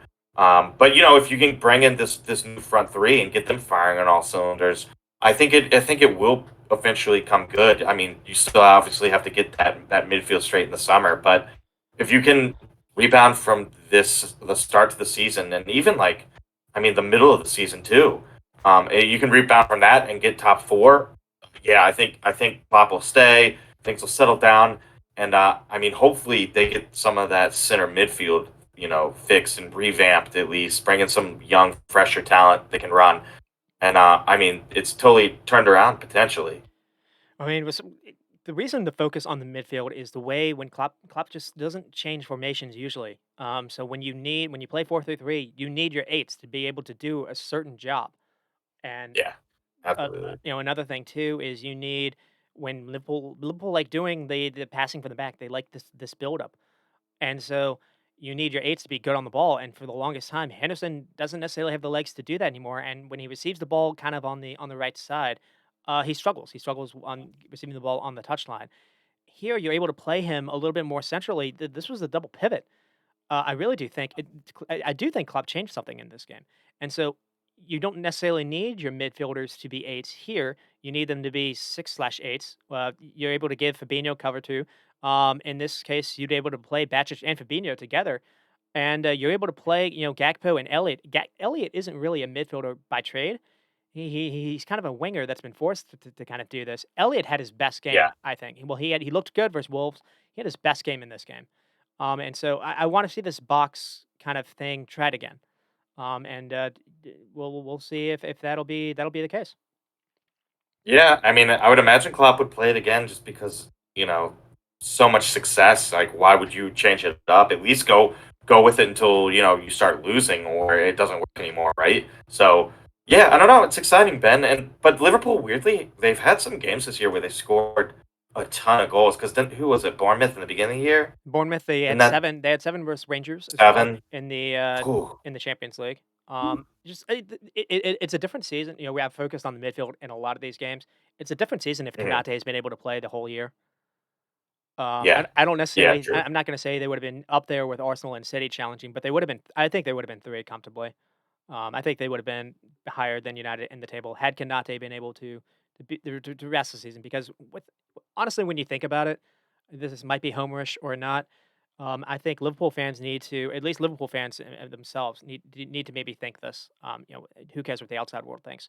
Is you have a situation where I think if people were doing a draft, just kind of a free draft, you could draft anyone onto your midfield. Maybe Alfonso Davis would get there for the left back. I think you can make a case that Robinson, Trent, Kanate, and Virgil, maybe even Allison, that is a Galactico backline. Um, Yeah, it could be. and Yeah, if you've you get got them like time together too, they're You've just got gonna get when you better and but better. yeah, when you've got them fit, and so it's a special moment, and it's just the problem here is just you haven't necessarily been able to play with that this year. But you need to Liverpool fans need to, for one thing, they need to recognize Andy Robinson is every bit as generational as Trent Alexander-Arnold is as a fullback. Yeah, He offers different things, but um, absolutely. and to touch on a little bit with United, I'm gonna touch on the misses because they did have their chances in the first half. The weird thing is just how much different this was from one half to the other.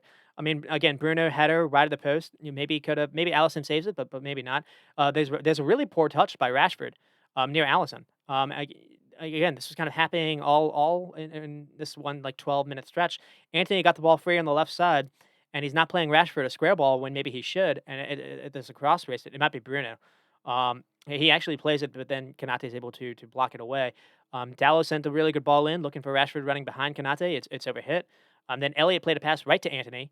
This could have been the first goal.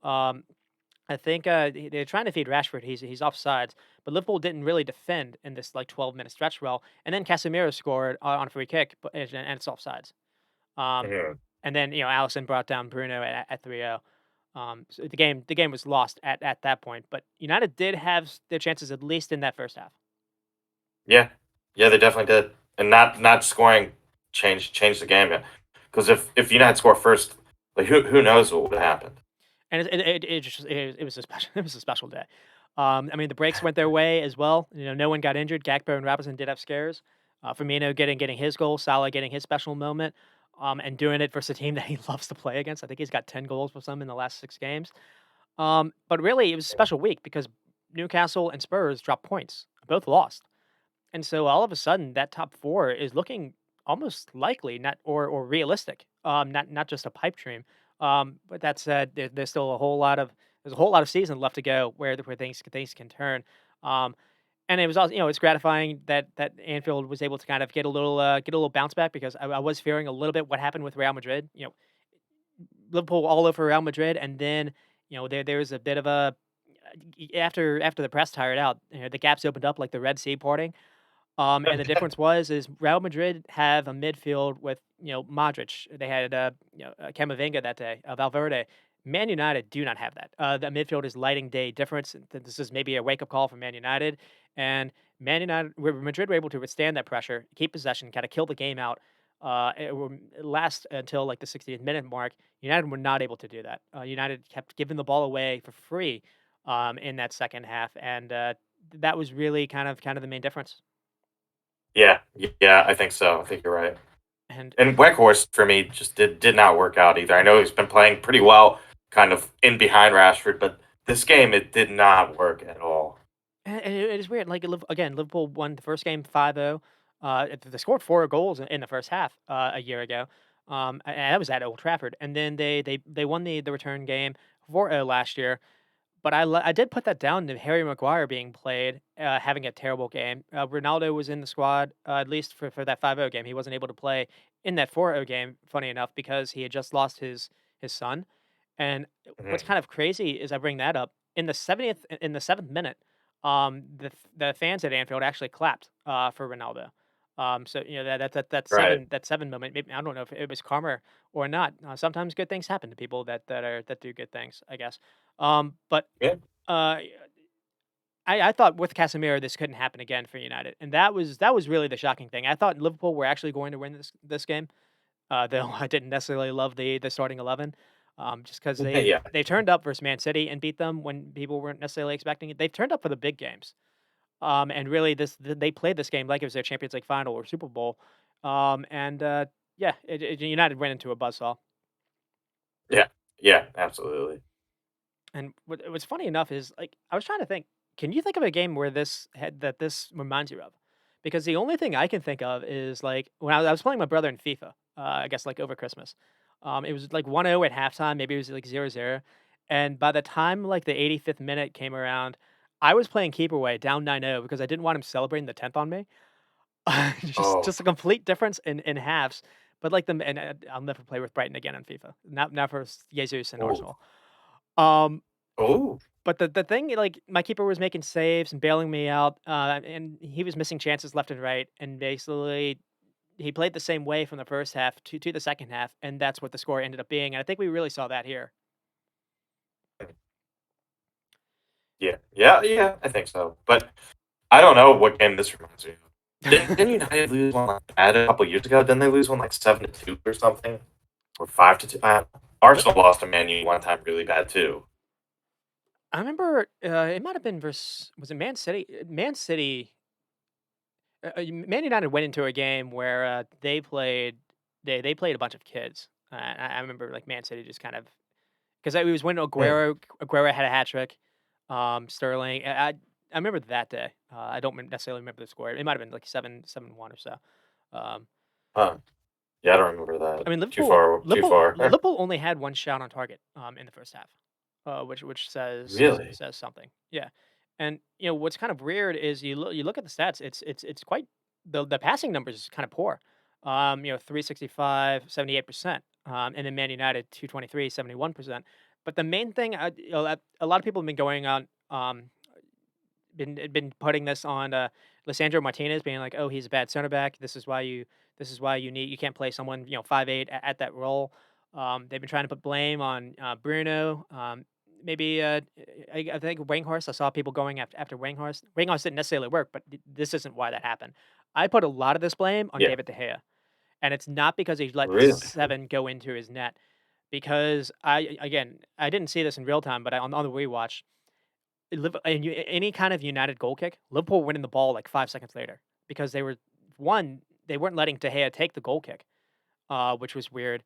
But two, anytime De Gea had the ball at his feet, he was being pressed into going long, and Liverpool were winning long. Man United had no way to keep the ball, and it was because Mhm. De Gea is a liability, and that really showed up in this game. Yeah, yeah. I mean, too, we talked about like the modern game for keepers. We got to play with your feet. and you got to be really good with your feet. You got to be good with your distribution, your throwing, and yeah, that's part of his game. It's not like the worst, but it's not like Allison or Ederson. And like you said, we saw like some really good balls from Allison, and how a good keeper that can distribute really well can like get you goals too. And not only that, but obviously play you out of trouble a bit as well, especially when the team's like pressing you hard. And I think we'll move on. Let's see. Yeah, and yeah, for Liverpool, you got Bournemouth next, so you need to keep that same energy up. And one thing I will say is, if nothing else, what that game offered me is I'm less into dooms mode now if they don't get Champions League, because Mm. you see how maybe, a preseason with Gakpo, a preseason with Gakpo and Nunes kind of together, Jota back, Diaz back. If they're going to play a formation that allows with a little bit more attackers, you maybe don't need to necessarily have as many midfielders. If you're able to get that defense healthy and fit again, it's less of a rebuild than I was fearing, to be honest. And so it's possible that they still have to get that summer window right, but it's possible that they will be able to rebound a lot quicker than I feared. Um, Yeah, and I think so too. and Yeah, sometimes that's all you need as a fan. You need hope. You need something to be hopeful about. So and then yeah, the yeah. I agree. the last thought, I don't want to necessarily go too long. I'll give up some thoughts later on Firmino, but with him retiring, it's just, to me, it's the start of the Klopp era. To be honest, it's a Brendan Rodgers signing, but Brendan Rodgers didn't like him. He was like playing him on the wing, and one of the first things that Klopp did is he benched Sturridge, which was at the time was like really unpopular. Um, and he was like, I want Firmino to kind of play in midfield, be this false nine. He introduced me to what a false nine was. Basically, he told him to be a presser first and be a link up man. He didn't really care about the scoring. And what's kind of interesting is the careers that Salah and Mane have had probably wouldn't have necessarily happened without Firmino. Firmino was so unselfish, and if you had someone a little bit more, someone that had played in that central role instead, maybe he had been a little bit more. Again, he demanded more goals. He would have demanded kind of getting the ball a little bit more. Maybe that would have disrupted Salah and Mane. So yeah, it's just Yeah, that's a good point. what a it is a fantastic career, and maybe the last thing to say about him is Liverpool scored so many goals that I think that front three has scored, at least in the EPL, that 3 or 4 year stretch. They scored more goals than anyone, and they were able to do that with, like, Henderson was behind them, Gini Wijnaldum, a fantastic midfielder, workhorse. I can't say enough positive things about him, but he's not a creator. Right. Fabinho behind them. Uh, Firmino was the one that was able to create all by himself. Yeah, absolutely. And then, I guess that's kind of it to say. I mean, do you have any last thoughts on United? Honestly, I kind of got the feeling that it was a little bit of a hangover game for them. Yeah, After I think that's fair the as next well. game after winning a cup, but still 7-0 for a hangover is pretty bad. But yeah, I mean, if you're a United fan, hopefully it's just a little blip and it was the cup hangover, and they'll bounce back for sure. And I think they will, because I mean, I talked up Ten Hag last week saying that that's going to be the first of many trophies. And I still think that. I think it was just a bit of a hangover, and I think Liverpool got their tactics spot on, and United didn't, unfortunately. Yeah, because again, a lot of people are going after Martinez. I don't really think it's because of that Salah moment. I don't think Martinez was the reason why this happened. I do think Ten Hag maybe got this wrong. Rashford on not on being able on Trent's side, I think was a mistake.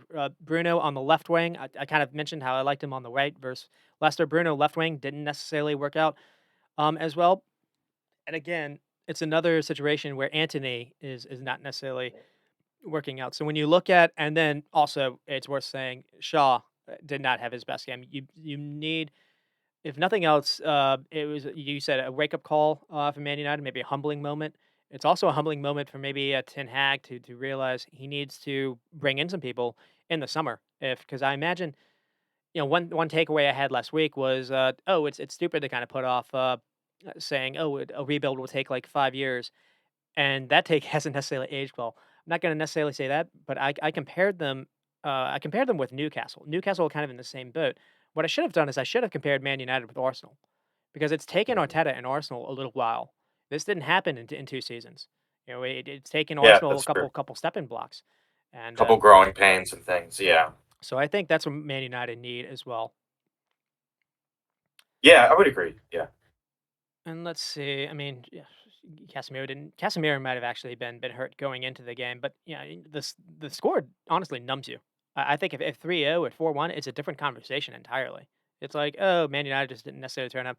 The 7 is just yeah, it makes a lot of people, It's like, kinda shocking. question a little bit more. Yeah, yeah, it's a shocking scoreline for sure. And they've gotta turn around, and they've got Bettis. And so I don't necessarily know if, Bettis Yeah. starts this Thursday. So, maybe that's kind of Tomorrow. maybe Yeah. that's a blessing. They're not gonna be able to, let's say, like, sit on this and think about it for a week.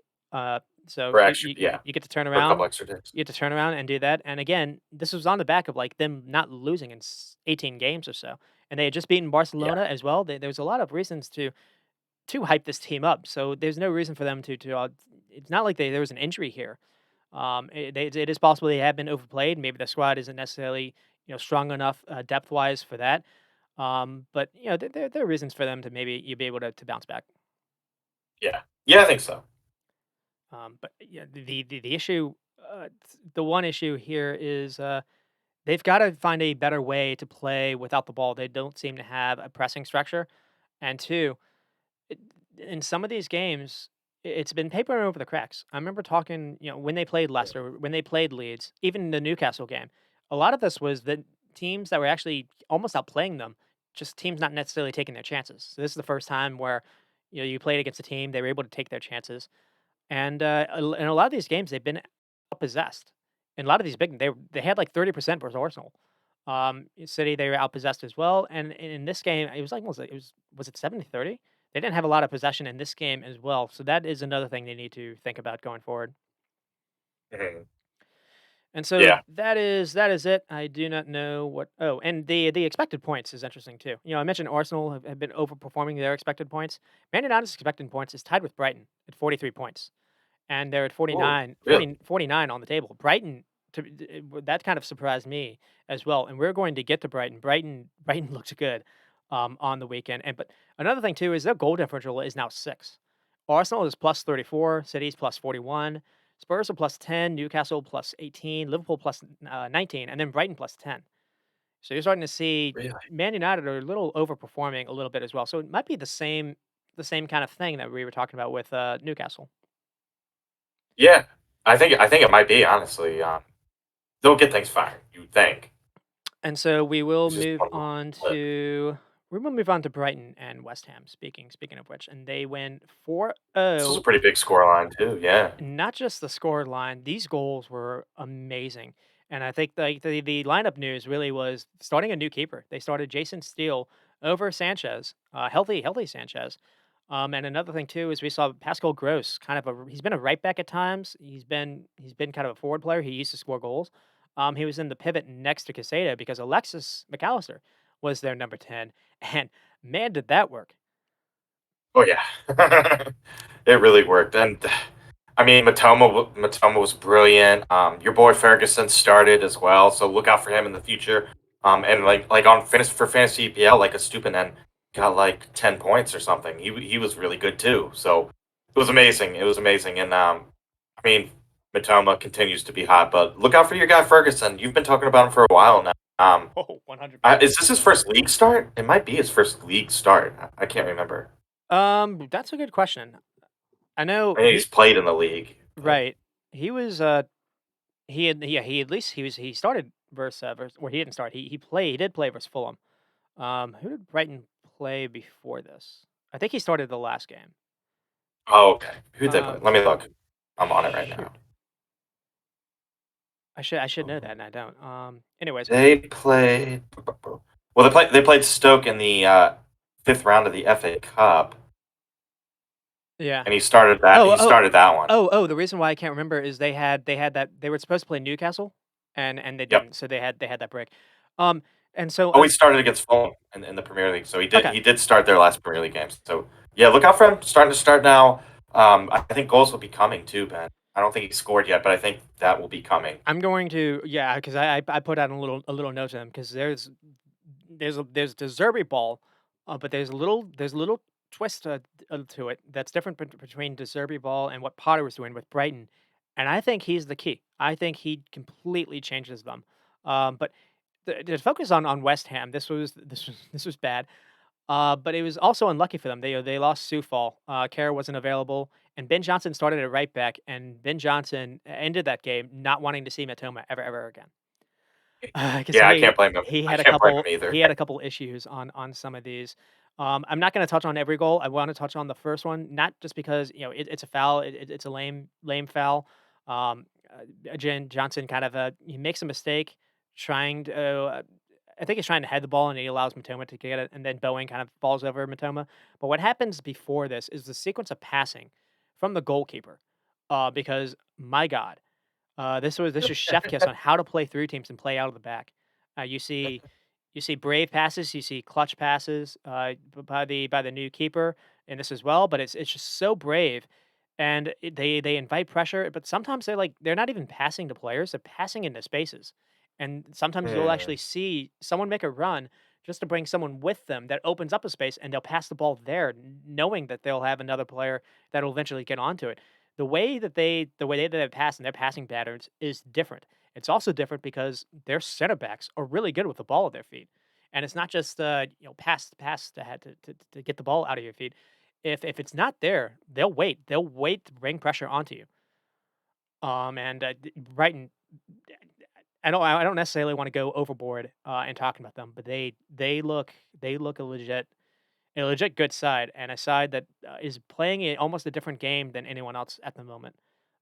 We'll see how necessarily that ages. But the only thing maybe Arsenal at times can play this way. Man City don't play Hmm. this way. Man City play Pep's tiki taka. Uh, they try to prevent transition, but they also try to basically control possession. They try to control tempo in games. Brighton do not do that. Brighton basically pass to create spaces and opportunities to attack. And you really see that in a number of these games. I mean, the second goal is lame. It's just West Ham deciding not to defend on a corner kick. The third goal is special. Jeremy even texted me this. He thinks it's his favorite goal of the season.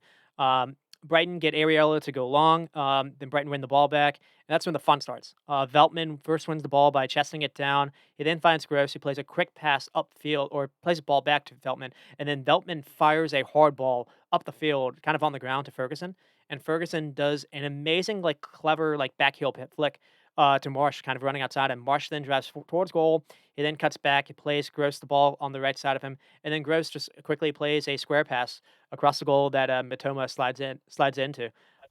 West Ham look sixes and sevens, and they're just kind of wall watching. They're doing what I guess someone on TV would have been doing. Like, how is this team playing this kind of football against us? I mean, it's like a Well, mix of what a Spanish side, like a Barcelona side would do, but with, serious end product. It's wild. yeah, and they have. I mean, their scouting network has found them some gems. Not only this year, but last year too. I mean, we always talk about him, but Matoma, like who would have thought to go and look for him in the Japanese league, or Estupinan and Caicedo playing in Ecuador. So, like, props to Brighton and their scouting staff too. Every year they do an amazing job finding these guys that we would never have heard of. The squad really is top to bottom. I think the only issue maybe would be at keeper with Sanchez at times. He has like an Allison moment in him a few times, and maybe that's why we're seeing still get a chance because we saw him actually versus for Stoke in the FA game as well. But this side is a mix of like ball winners in Casado and McAllister, but also with like technical quality on the ball. That you can press them and it's no issue for them. They can pass. They can make any kind of pass they need to. They good IQ. Everyone seems to know the spaces that they need to be in. The center backs are fine being pressed. The center backs are really good. Adam Webster is fantastic with the ball at his feet, and Dunk isn't bad either. And then they have wide players capable of making clever runs or taking defenders 1v1 and beating them in both Matoma and Marsh. And Yeah, then you add a striker to it that he can strike a ball from anywhere on goal. You saw in this game he can collect anything played to him. He's good at bringing teammates into the play as well, and he's big. So even if you get into a situation where they're playing against like a deep block or whatever, and everything's not necessarily working, if you need to hoof it in, he's an aerial threat, which we saw versus Leicester.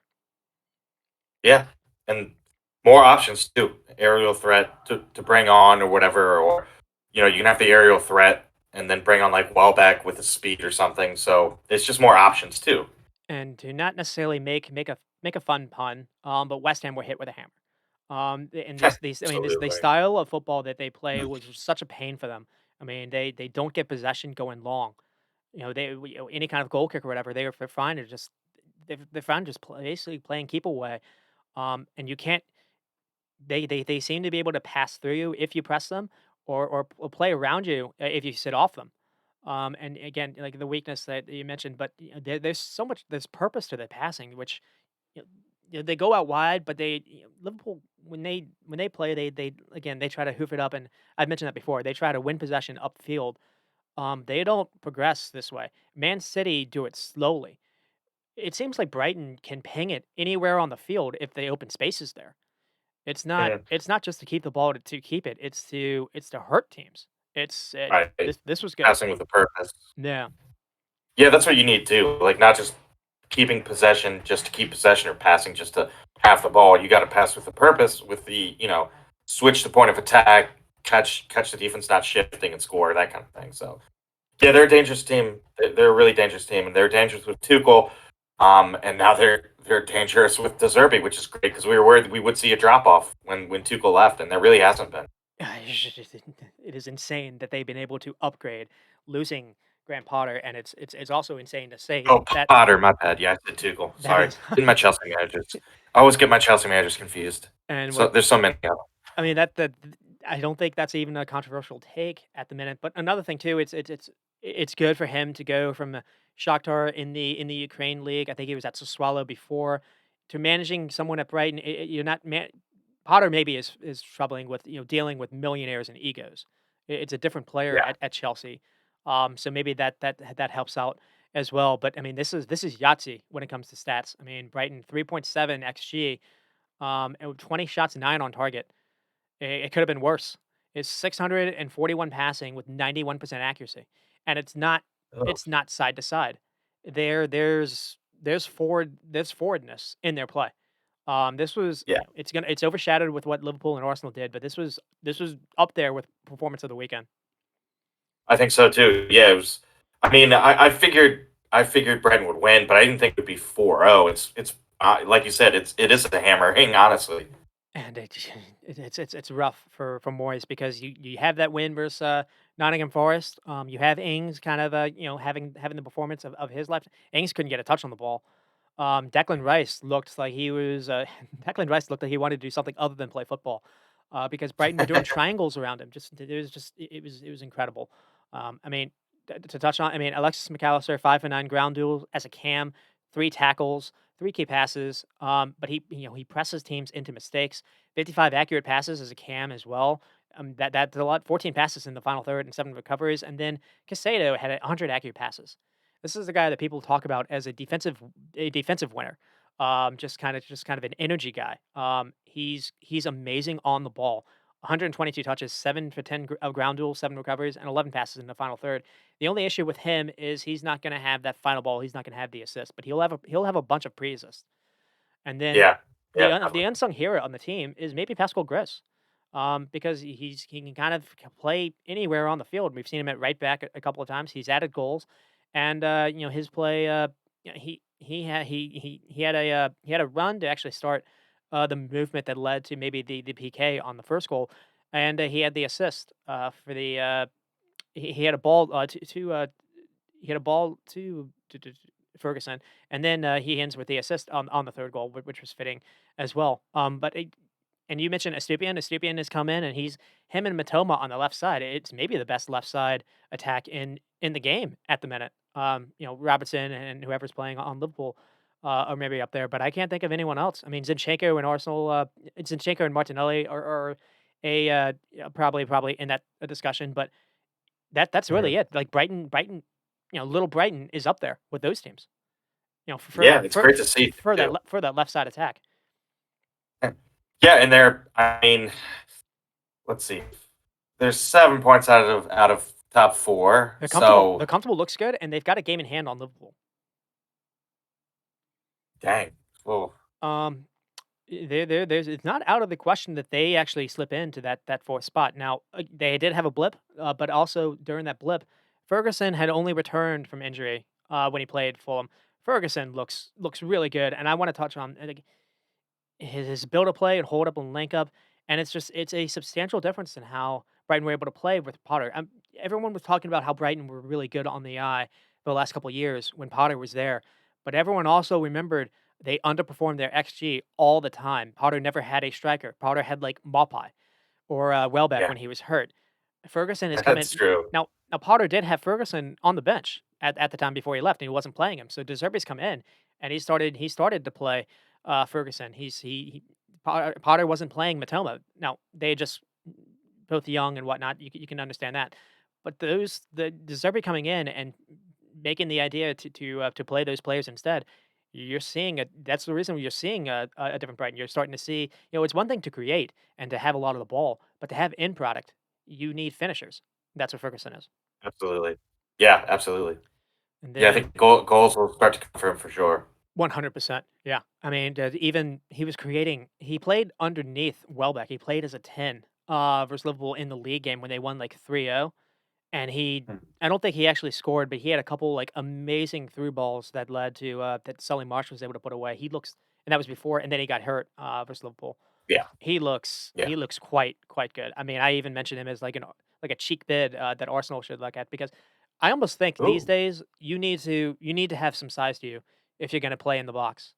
Um, you can get around with some size elsewhere, but I think at this point, especially when you have so many teams kind of um, playing like deep blocks, sometimes you do need to cross a ball into, or sometimes you need to be able to hold off a defender and whatnot. And he's got some size to him, so he's good with the ball at his feet and the size.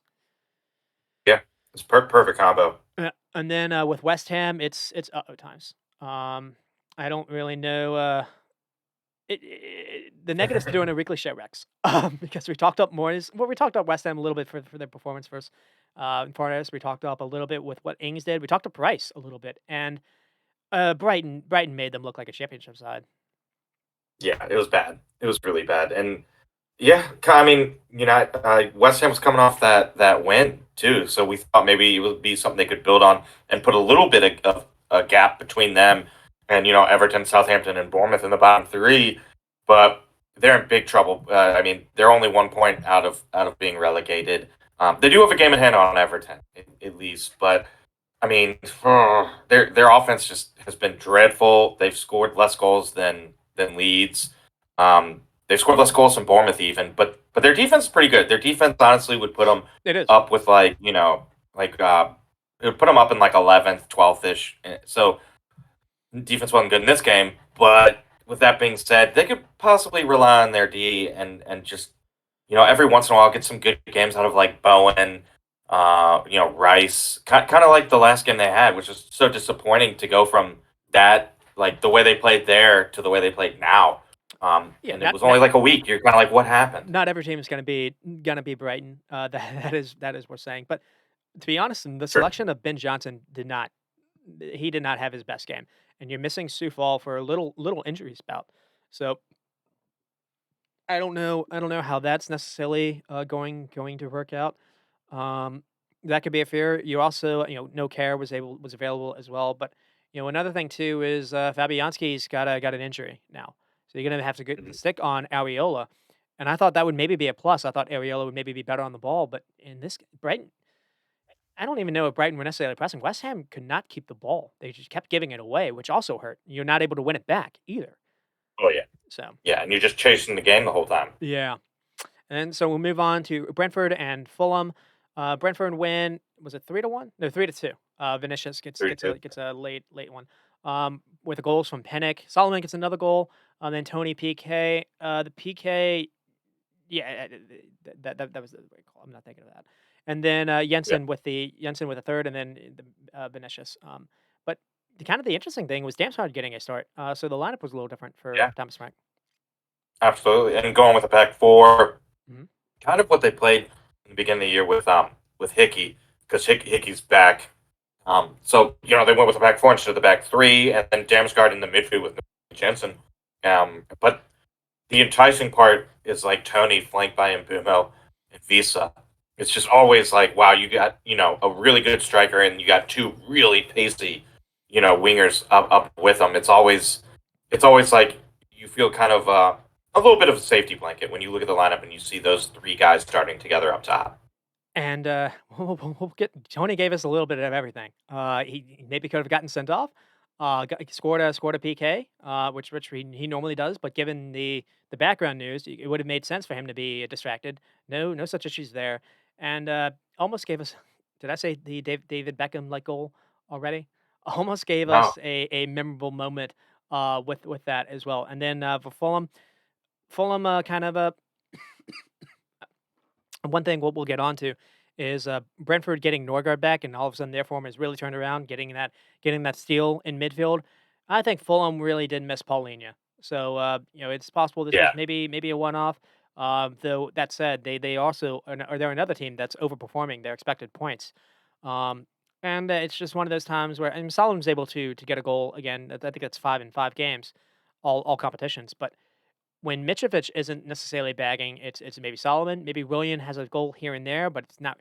They're yeah. still a very heavily reliant on Mitrovic bagging for them, and yeah, Yeah, well, I think you hit the nail on the head with Paulinho missing, and it definitely showed for sure. I mean, Reed's not bad, but you need that, like that workhorse kind of guy, and I mean, it's just like he'll chase everything too. So they definitely miss Paulinho. no, and a lot of Brentford's best moments were basically they were able to get balls kind of easily thread them in the midfield. It didn't even lead to a goal. There was one really nice pass early in the game by Damsgaard. Actually, Brentford started off on fire, and it was fitting that they got that early goal. Another thing too is the PK came basically a throw in, and the early goal came from basically a corner kick. And Brentford again on set pieces that sometimes they don't necessarily create the most chances. They did create 4 chances, but the Brentford are just uh, they're machine like when it comes to creating on set plays. So Yeah, they really are. Yeah. Well, sometimes too they do concede on corners.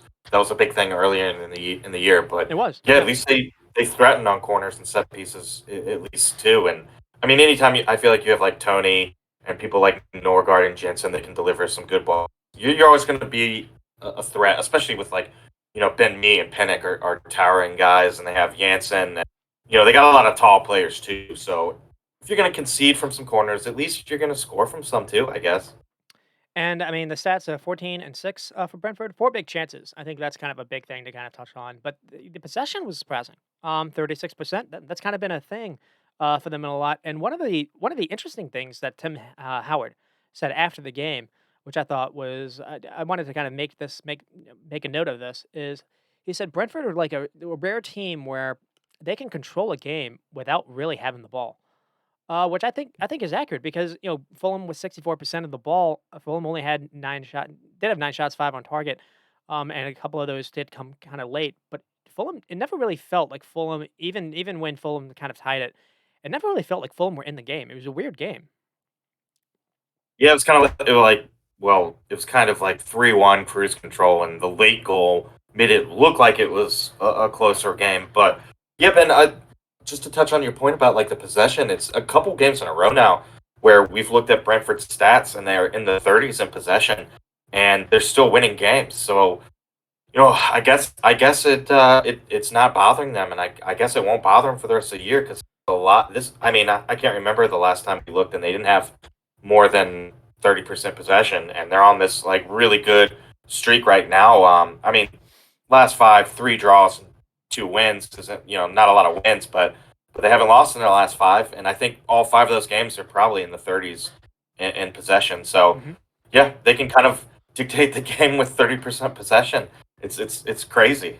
And I mean, because sometimes when you see someone with like 30% of the ball, you look at a team like how West Ham played, where a team is like really struggling to either get the ball back or even just create some kind of any kind of rhythm. It's hard for teams to create rhythm when you're not really seeing the ball. And it seems Brentford are actually, I guess, because they just like playing. They like going long. That's worth saying as well.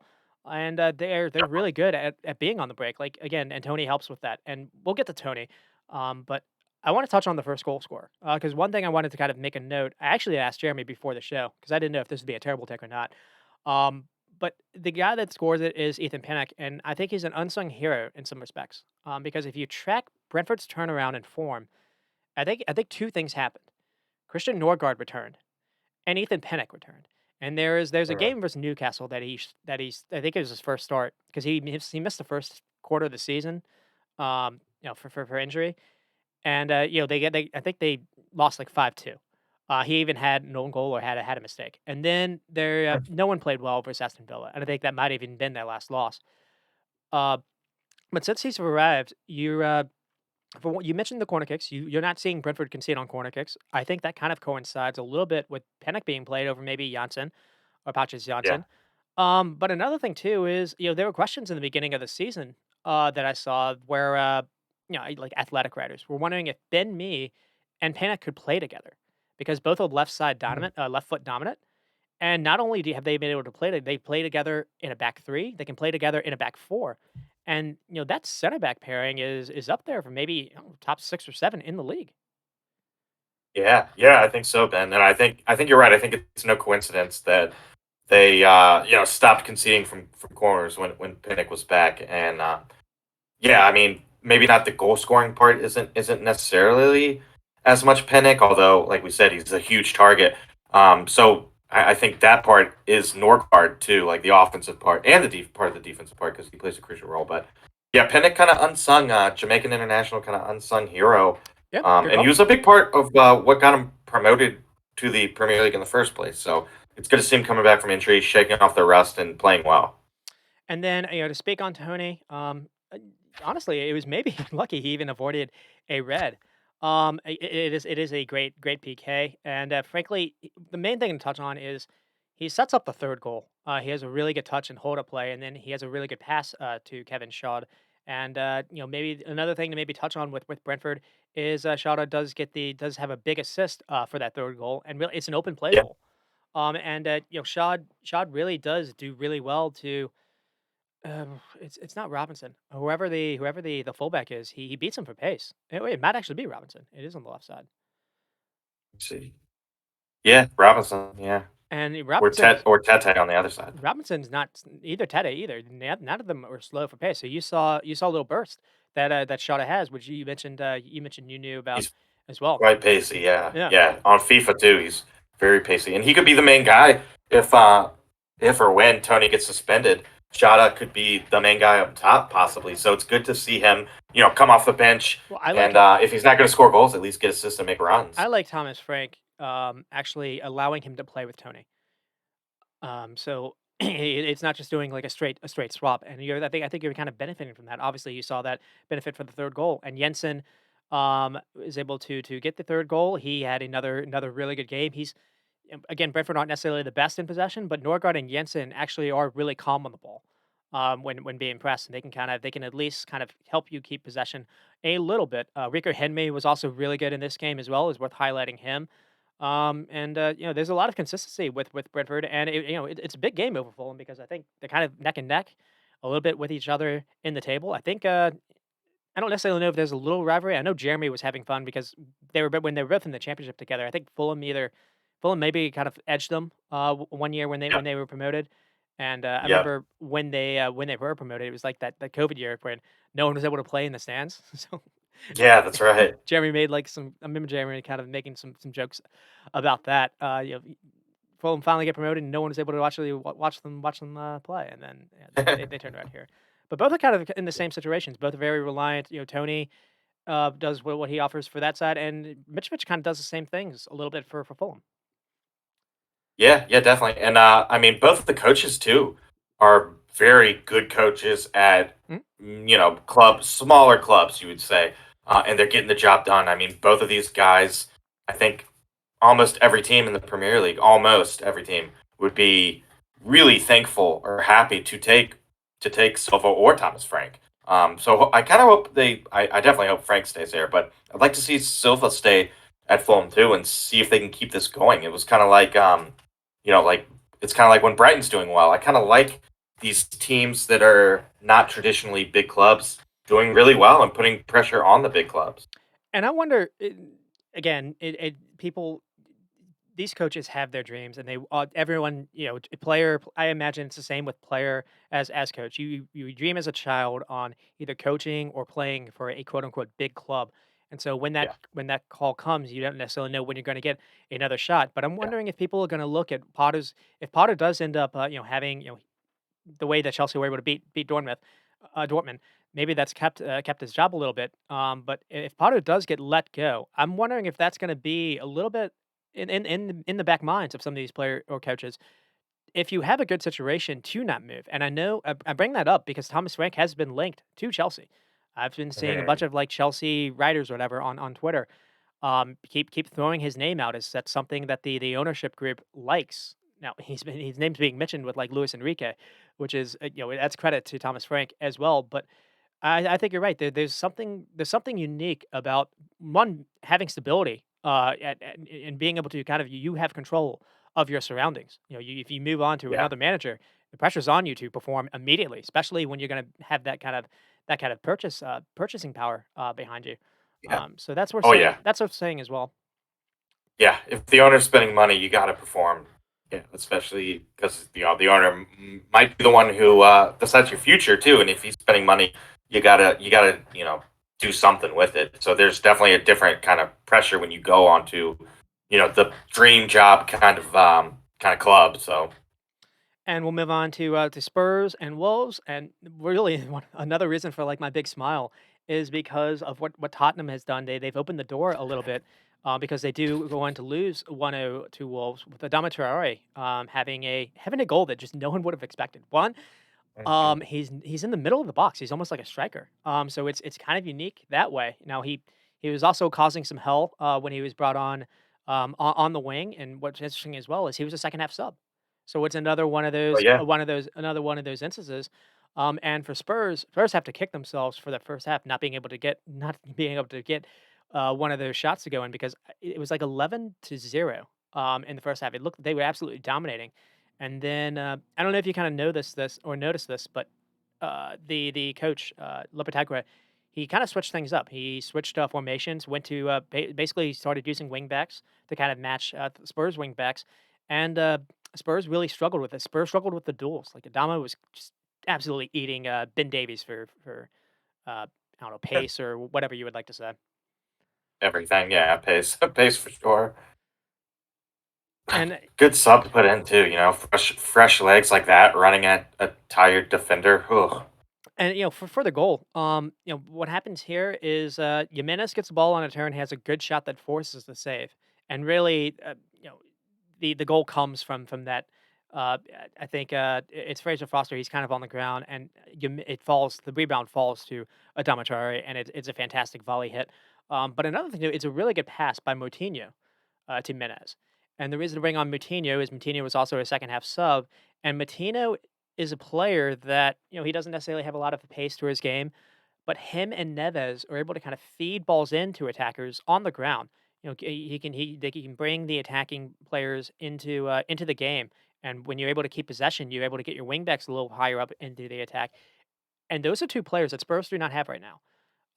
Skip and Hoiberg were not necessarily good on the ball, and Kane and Son and everyone else, Kulusevski, they struggled in the second half to even get touches. They just and you're finally we mentioned the Betancourt miss. Just in general, even if Betancourt was playing, it does feel like Spurs in some cases in some of these games do miss that midfielder that can kind of connect, keep the ball, and also bring in the attackers into the play. Where otherwise, it's very reliant on going wide and creating that way.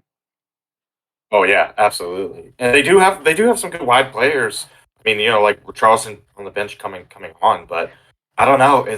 It's weird because you kind of have this like yo-yo like ride for Tottenham where it's like a big win and then a weird loss, Mhm. or like a big win and then they draw someone that they should beat. So I don't know. It's just they can't find the consistency, and a lot of it too is kind of like Son can't necessarily find consistency because we Yeah, wanted him to start after last week. He played such a great role he off the hit it. bench. Starts here and doesn't. He had a great he like did like a feint. He had a great like moment in the second half, and he just hit the post. Well, I think I think Spurs at the post like 3 times. And what's funny is, They did, yeah. the post was cruel because, the, Dama shot banked off the post and went in. So it just was just one of those days. Sometimes you got the luck, yeah. Yeah, and, it is funny because you mentioned on the last show how you thought, Liverpool beating Wolves, that was actually that was a better win than it looked because Wolves have been playing well, and then you might have been onto Yeah, something. So, I mean, Lopetegui's come in. No, they're still not necessarily out of the gates, but, he's got them playing well. They lost to Diego Costa to a pretty bad injury, I think. I think it was a no contact injury, but Jimenez came in and looked good again. And, so hopefully you can maybe see Jimenez to kind of get involved a little bit more, and we want him. I think we mentioned that last week. We want him to see him return to some kind of form again, because yeah, the absolutely. injury that happened to him was just so horrific and unfortunate, and Yes. yeah, it wasn't really his fault. And Mhm. yeah, if he can just kind of if he can regain a little bit more form, Wolves will be safe. I'll be comfortable saying that. Yeah. Yeah, we think he's there physically. It's just like, the mental part. I mean, because last like when he fractured his skull. So I'm sure like anytime he goes up for a header, it's still like in his mind a little bit. Or if he goes, into a challenge hard, it's got to be in his mind still. So I think physically he's there. It's just mentally, I think he's got to just push that injury away, and I think he is. And I think each game he plays, each like sub appearance he has off the bench, even every minute like counts towards physically getting better, but also mentally getting better and getting, which is a huge thing that you don't necessarily think about. We sometimes think of these players as like robots Hmm. mentally, and they're not. They're just like us. Like if I was playing soccer and I got in a challenge where I broke my skull, I sure as heck would be next time I went up into a challenge would be super concerned about it for sure for a long time. So Yep, and, and the one thing to touch on Spurs is, it has not been little weak stretch because we mentioned that last week, they lost in the FA Cup game as well, and you turn around, you're down a goal, in the return game in the Champions League, you're playing AC Milan, and, AC Milan's had a off and on, league campaign in Serie A, but the thing I'm looking at, if Adama Traore, he scored in the middle, but he was also playing out wide. Semedo was having fun a little bit on that side as well, and maybe it'll be Romero. It'll be on the right side, not necessarily the left. But the Spurs are going to have issues, I think, with Rafael Leao's pace. I mean, so yeah, here's their shot to maybe do definitely. something because again, it does seem Spurs are vulnerable to anyone with pace down the wings. So Yeah, we'll see if that yeah, I pans out. agree. It Spurs need might. something good to go their way because they have not had a good. It feels a year ago when they beat Man City, and there was all this good vibes, because they've turned around and had a couple, maybe 3 games in a row where they haven't had the things go their way. Yeah, actually, wait, I think it is three. Hold on, let They got me. destroyed by Leicester. Ooh, yeah. Well, yeah, and they lost to Sheffield in the FA Cup. Mhm. They did beat Chelsea 2-0. Um, They beat they Chelsea? beat West. Oh, I don't remember that game. Yeah, Oh, 2-0. they beat West Ham. Yeah, they beat West Ham. But they lost to Leicester 4-1, then lost to Milan 1-0. Mhm. Then they won two, but then they lost to Sheffield 1-0, and then Wolves won. So, yeah, very just up and down. It's weird. I don't understand it honestly, but I mean, maybe it's just like Betancourt maybe helps stabilize you I a think little bit. He I think it's provides that added stability, but I think it's added a lot, yeah, to be and honest. then Son being hit or miss too doesn't help. But they got the players. I think offensively at least they just got to get them firing. Like Richarlison hasn't been that great either. And they've been missing Conte. That's worth saying as well. It's been Conte is, I guess, second-hand guy, and I don't necessarily know if he's been doing his own decisions, or he's been doing what Conte wants. But I think Conte will be in. I think his first game will be Milan. So maybe just him being back on the bench, maybe that'll boost them up a little bit because they need something. Yeah, it could be that. They need something to go their way. Um, Yeah, definitely. I thought Son might be the spark, like starting him instead of benching him, but maybe the spark will be like Son off the bench. I don't know. Well, one thing that's worth saying is, they're having issues with wingbacks a little bit, and it's only Europa, but I saw, I guess it was last Thursday. when I was watching, or not last Thursday, it was a couple Thursdays ago, when I was watching that Golasso like Europa show. It was Yeah. I think it was Renee, and I was watching shoot, I was watching the former Forest Jed Spence. I was watching what he was doing, and I was like, We "How in the world did Spurs screw up this guy?" He looked we didn't absolutely even see him play he looked hardly at incredible, Spurs. and Conte didn't want him to play, and I'm like, "You're having issues with wingbacks, both defensively and offering something in attack, and you didn't even give the shot a guy a shot." That he looked Yeah. again, it's Europa, so it's different competition, but he looked quite good, at least in that game. I haven't followed him in the league. But anyways, so Yeah, I agree we move completely. on to Chelsea and Leeds. Chelsea do go on to win 1-0 with a goal from Wesley Fofana from a corner kick. And the thing that maybe touch on here is it was returned to Tuchel ball with the 3-4-3. I mentioned last week actually I wanted to see them maybe go to a back three because I feel like when you have Fofana back, you have the center back depth to maybe do this now, and it actually really helps to have Fofana back.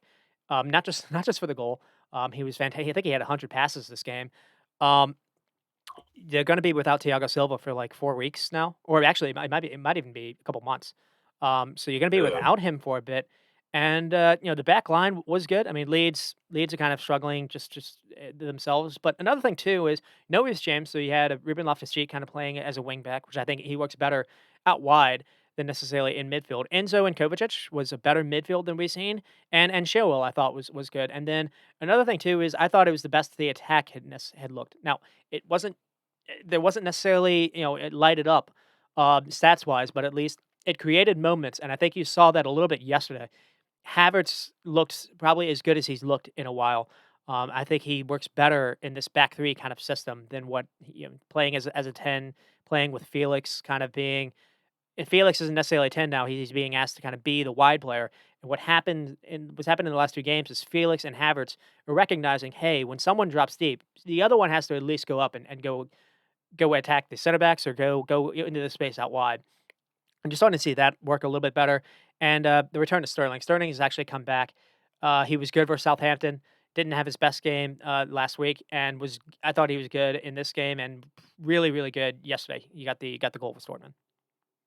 Mhm. Yeah, and he needs to come good too because it's been a rough start to his life at Chelsea, to say the least.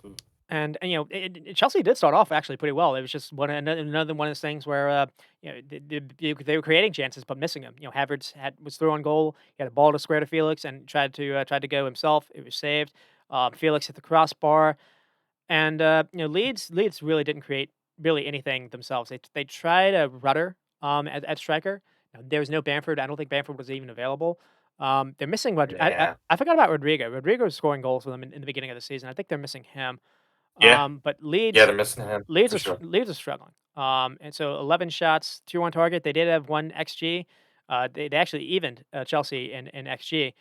Chelsea only had 13 shots and 3 on target, so it wasn't lights out for Chelsea, but they were able to create Mhm. at least some moments, and you saw some patterns that maybe this could be better, and you saw that. Really, I think you saw that yesterday. Yeah, yeah, I think so. Yeah, more so yesterday, but I mean, it's two wins to build on. I know like Leeds isn't the best team, but like we said in the beginning, there's no like easy games in the Premier League. So and then you beat Dortmund and shut them out to move on in the Champions League. So maybe it's something they can build on. And they are starting to play better. So I think this is kind of like the now or never moment for Potter. I think you got to grab this momentum and run with it, or else who knows? You're missing out on the top four. You get knocked out of the Champions League, and maybe he's fired. So he's really got to seize on this momentum here, capitalize, and win some more games. And to beat Dortmund obviously is good. You had to win because you went in that game down a goal. But Dortmund did not have Karim Adeyemi, did not have Josef Makuku. Their best player for Mhm. the last like month has been Julian Brandt. Brandt had to go out after like 5 minutes. It was a weak Dortmund team. It Um, was, yeah, and yeah, it was. Jude Bellingham is the captain. He's 19 years old. Steven Hilaire has returned to playing again after that cancer scare. But he may maybe not necessarily have his best fitness. And Yeah, to bring on for options, he had to bring on like something Gittins, who's like 17 or 18 as well. And so it was a lot of I think Marco Rosa was like the senior guy on the team, and so you had to win this game, to be honest. And Yeah, absolutely. that said, it was weird to see the possession. I think it only had like 39%. They were outpossessed, but by Dortmund, which was a bit surprising. So it's still not flowing. It's still not as necessarily fixed. But I think going to that back three and getting Fofana back helps them a ton because they've been missing him. Yeah. Yeah, definitely. Yeah, Because definitely. because one thing I wanted to like highlight is Fofana can almost he can maybe offer you what you've been missing with Rudiger. Because he has ball progression in his game. If the space is there, he can carry it. He's comfortable like dribbling. He's a really good passer. He had like 90% accuracy with like 100 passes, in this game as well. And this is it's what Rudiger's been offering, and you haven't. Koulibaly doesn't seem comfortable doing that. Cucurella played yesterday. I think Batishil is actually out of the not even in the Champions League lineup. But Batishile is Oh, actually really? pretty good on the ball as well. So you can at least maybe get that back line a little bit more at least structured. And what that will do is all of them have really good pace. Thiago Silva isn't back there anymore. So one thing you can do is you can maybe play that back three high up, and that will allow you to have your wingbacks high up. And so Yeah, you that's go true. into the back three. It's not always a defensive move. If especially if you have a little structure there, and maybe we will see Chelsea start to go on a little bit of a run because, like you said, they maybe need to. Yeah, I think so. They need to, because they're quickly getting dusted in that top 4 race. And it's just Havertz finally looked good yesterday. He had an interesting PK moment, which we don't necessarily have to touch on, but in the beginning, Klopp wanted Havertz. I think people maybe forget that. Now I've wondered, oh, maybe Klopp has bad at talent ID, but after looking at what Gakpo is able to do, now they're not necessarily the same player, but Havertz yesterday at least, it seemed like when he has pacey wide players next to him, when he doesn't have Mount, um, when he's got Sterling running ahead of him, he can link up. He can drop and link up, and he's a big body, but he's also good on the ball. Just Yeah, he's not definitely. you can't have him be like the lone man. So one thing that Chelsea need to figure out is can Mudryk do this or not? But you need to, and I don't know if they're gonna have Felix.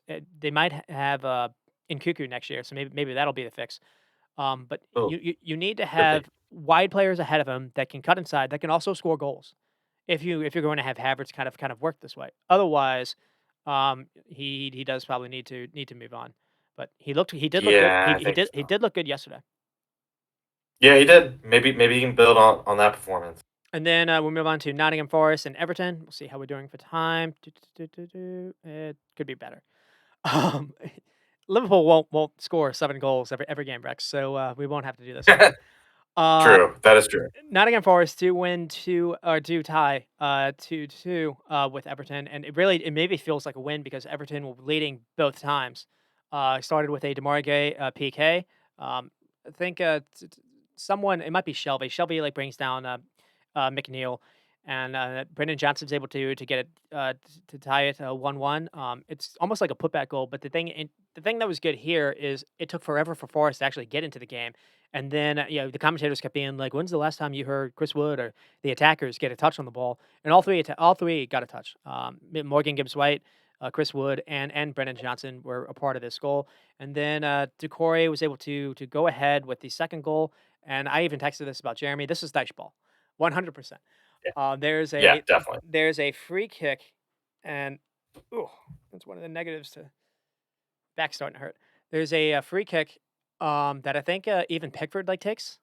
So the ball, there's a free kick. I think Tarkowski wins the first header. He heads it into the box. It's a good header 'cause it's long, and then I think someone wins the second header, and then Decore is able to win the third. So they win the three headers. This ball never touches the ground until it's in the goal. Dice ball. No, Nice ball. don't worry about the passing. Just get the ball up in the air and just let defenders deal with your height. And then, unfortunately for Everton, it's not enough. Brennan Johnson is able to get the second one, and maybe the negative here is Decore has a chance to maybe play in Demari Gray making a run, and he doesn't. And what happens is he loses the ball, and then Forest are able to kind of break out into attack. They find Brennan Johnson in the box, and it's a fantastic finish by the kid. Oh, it was a great finish, and I'm glad to see him starting to heat up too because he's a huge reason why Forest are even in the Premier League in the first place. So it's good to see him, scoring, and he's a really good young player to look after too.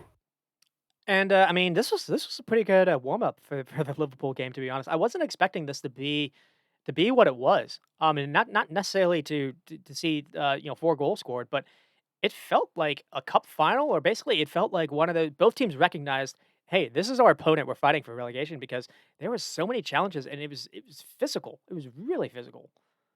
It really was. Yeah, it was super physical, which was surprising to see Like, at times. Like, I mean, because both teams can be. the commentator was like, "If we end with 11," I think one of the notes I had was like, it felt like, I was watching, Real Madrid, like Atletico Madrid, like Clasico. Uh, Yeah, because I was that's like, true. maybe this won't even end 11 v 11. I mean, there were 11 fouls. No, there were there was 5 yellow cards, I think in, like, the second half. In, like, the start of the second half, there was 8 yellow cards total. Forest had 11 fouls, Everton had 17. This was wild, and then, you look at Wow. you look at the stats, both were 10 shots total, 4 on target for Forest, 3 for Everton. Forest having the majority of the ball is surprising, but that's maybe just the way that Dyche likes playing. He doesn't really care about necessarily winning it back. He's fine kind of defending a little Yeah, bit. The passing was definitely. low for Everton as well. You kind of maybe expect that, but that is the problem. Like, you see what they have to play with. They don't have passers. They don't really have a way to possess the ball a little bit other than going long. And maybe the one thing to touch on with Everton is, again, you saw McNeil work. McNeil had a couple of plays. He drew the PK. You saw Decore work and Anana work in the box when they were able to get forward. But other than that, it's still kind of rough. Yeah, yeah, definitely. And I think it's going to be rough unless they get Dominic Calvert-Lewin back and he's like, in form. They're going to struggle to score goals, so they got to keep it tight in the back. And I mean, yeah, I mean, a point's not bad, but like you said, they were winning two separate times. So I mean, 3 points would have made a huge difference in the relegation fight, versus just a point. 3 points would have taken them out of the relegation zone. So, Yep. I mean, even though it's And a it was point gain, and it was right there for them. it's still, It was right there for yeah, them because it's they still kind of gutting. they were It, leading it twice. was. It was. Yep. And I mean, Um, they probably should have polished it off. 2 points would have taken them, um, into 16th, right behind Leicester on goal differential. and So sometimes that's how big. Like each game you play in the bottom, that's how big it is. It could mean you're out of the drop zone. And sometimes just kind of getting a win, when you're kind of struggling for form, that can kinda give you a little momentum that you can build off. So Yeah. it can just be 3 points, but, not all points are created equal. It could have led Yeah. to more. I did wanna touch on this stat because Everton were 29 of, 77 for long balls, Dutch ball. That's a lot of long balls. Jesus. Yeah, that's Dyche ball. There was a lot of Pump it turnovers. downfield. They just the game was end to end, and commentators were trying really hard to, like, make it seem like we were watching, again, like, Barcelona, Real Madrid, like, "Oh, this is end to end, this is great entertainment," and it was because both teams were giving the ball away for fun. It Bypassing the midfield too on it deep was balls. it was rough. And, with Forest, I think it's big for Brendan Johnson to start hit the heat up a little bit for them, because they brought in so many players for them. He's one of the younger ones, and he's starting to add a little goal to him. It's taken a little while, but it's good for him. I mean, he had a fantastic finish for the second one. Oh, it was brilliant. And I think it's his first double in the league too.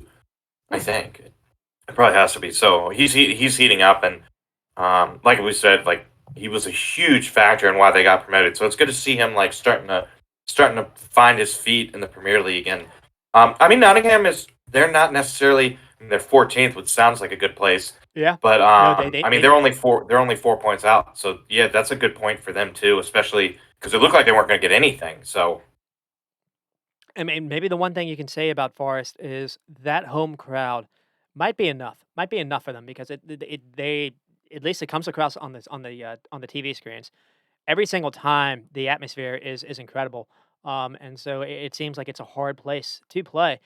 Man City struggled with Forest, and then another player to maybe highlight is when Morgan Gibbs White plays well. I think Forrest play well, and he's another player that they've brought in who's young, maybe even a former Arsenal player, and they spent a lot of money for him. They actually drew some stick on that. I think it was like 50,000,000. People were like, "Is that what the market is?" But if he keeps them Mhm. up, it's worth it. So, I think so. Yeah, definitely. It's worth it. At least do the money you'll get for staying in the Premier League. and Although then you get parachute payments if you get relegated, but still. well, that is another thing too that I think, who was at the bottom? It might be Southampton. Someone asked Tim Howard if, "Hey, is it okay to actually go down?" You can see what maybe Fulham did, where you can maybe come back stronger. Someone mentioned the Mm. parachute payments, and Tim Howard was like, "Absolutely not. I don't want to play in that league." Because he mentioned, I didn't. Yeah, no I one always does. forget this too. They play twice a week every game. That's Yeah, hell on the legs. yeah, it's ridiculous. Well, I'm gonna pull up the table while you keep talking, and because like the amount of games they've played already is like double what like a mid-table Premier League team has played. Whoa. So, Yeah, so with it's with crazy. speaking of Southampton, they had a monster win versus Leicester, and unfortunately for Leicester, this was a monster result too because it maybe drags them into this conversation that we're talking about. The goal comes from Carlos Alcaraz. He's through on goal. Leicester caught playing a high defensive line. And it looks like maybe Leicester have a chance to kind of break out with an attack, but Romeo Lavia has a fantastic. Flies out of nowhere to get the ball off Iheanacho. Maitland-Niles then does a good job to find Che Adams, and then Che Adams recognizes that the run that Alcaraz is making, feeds him the ball, and every Leicester defender looks foolish on this, and then he does a good job to finish uh, past Ward, and he takes it early, which was interesting. But maybe the negative here was he hurt himself doing the slide, and I was trying to wonder about this. Stupid. Have you ever done this? Have you ever like tried the famous like knee slide?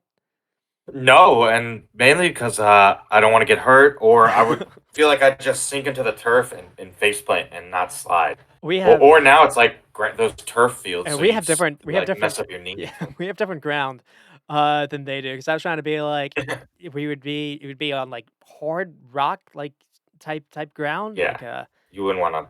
Yeah, yeah, or crappy fields. or like the, yeah, like you said, or like the turf. I mean, the thing to touch on is Leicester definitely had it's very similar to Newcastle. Leicester had a boatload of chances. Jamie Madison returned, he had a good game, so I don't necessarily want to put that on him. Ian Atcher has to kick himself. He could have had a hat You're trick. not sure. Yeah. Yeah, he spurned at least like three or four like really, really good chances. And the announcers were getting on him a bit too. And he's a player that we thought was part of this like mini renaissance that they had, at least scoring. And this game he was definitely off the pace. I don't know, he left his shooting boots at home or something because he should have at least scored 3 goals, like you said. I mean, maybe 4 or 5 chances. You just tucked 2 or 3 of those away, but who knows? Maybe it's just a game. You just who knows, and maybe he'll come good. But man, I thought he was going to be like the guy going forward, I did and too. after this game, I start to have like questions again.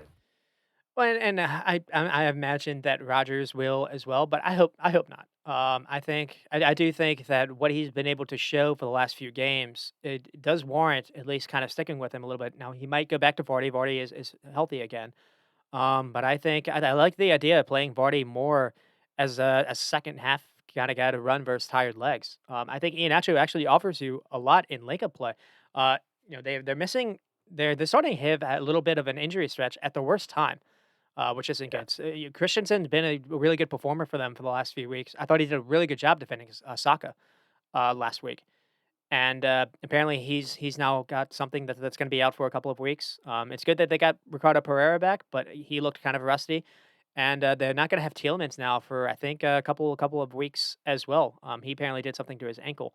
So yeah, the interesting thing to me is you're not seeing Ndidi necessarily start anymore. I don't necessarily know why Rogers is doing that. The midfield of it's a mix of Pratt or Dewsbury Hall or Mendy. um, it's not necessarily names that kind of pop out at you. And again, it's very reliant on Madison being able to create for them, but he did create. I just think it was one of those. It was an off day.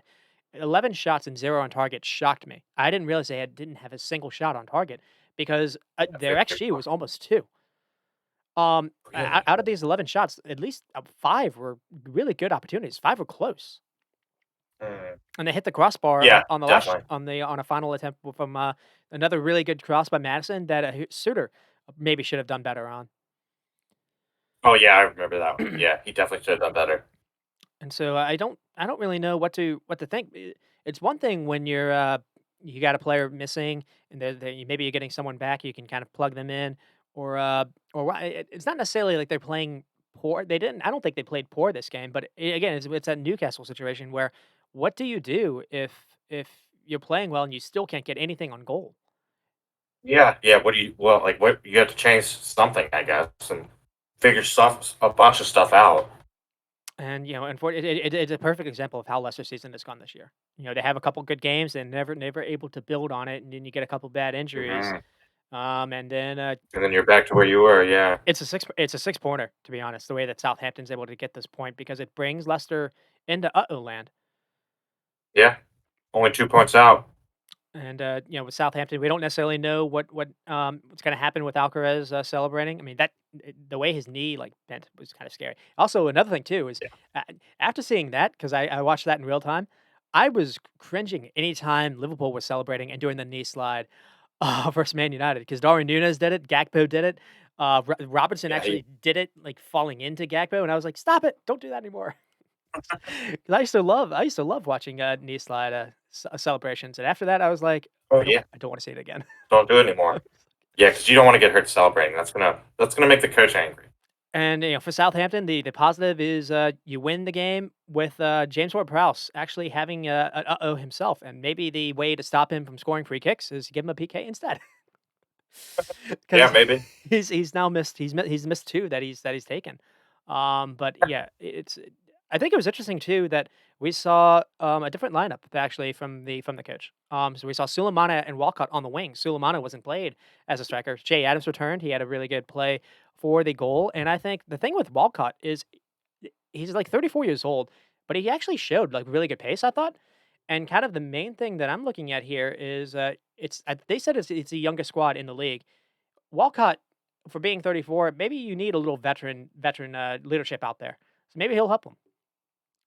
Yeah, I think you do need a little bit of an older guy, an older head to group group those young guys, keep them in line, and not only that, but like just keep their confidence up when things start to go bad. Just you can't turn on yourself, you know. So Yeah, they need some older guys to kind of keep that young team together, you know. he's still got some pace to his legs. He had a Mhm. he showed on some burners, and he got to the byline before sending a cross on, and that's actually what drew the PK. So Yeah, maybe we'll see a little bit more of him. I almost forgot about him, and it's good that yeah, he's me he's too. good at Southampton because I think that was his club before he moved to Arsenal. It was, yeah. So that would be a fantastic story if he's able to help them stay up. So we'll maybe keep an eye on that, and then we move on to Aston Villa and Crystal Palace. We'll end on this one. Finally, I'll try not to spend a terrible amount of time because not a lot really happened in this game. It It's an was a own boring goal. one. The positive for Palace is you got Wilfred Zaha back, but and Lukanga actually started for you guys, Rex. But Yeah, Decore got 2 yellows, and now we'll miss the City game. And the one thing I wanted to say here is maybe there's a way for Arteta to have a little sleeper agent to do a job versus Man City because Lukanga I yeah. think is probably going to have to start, right?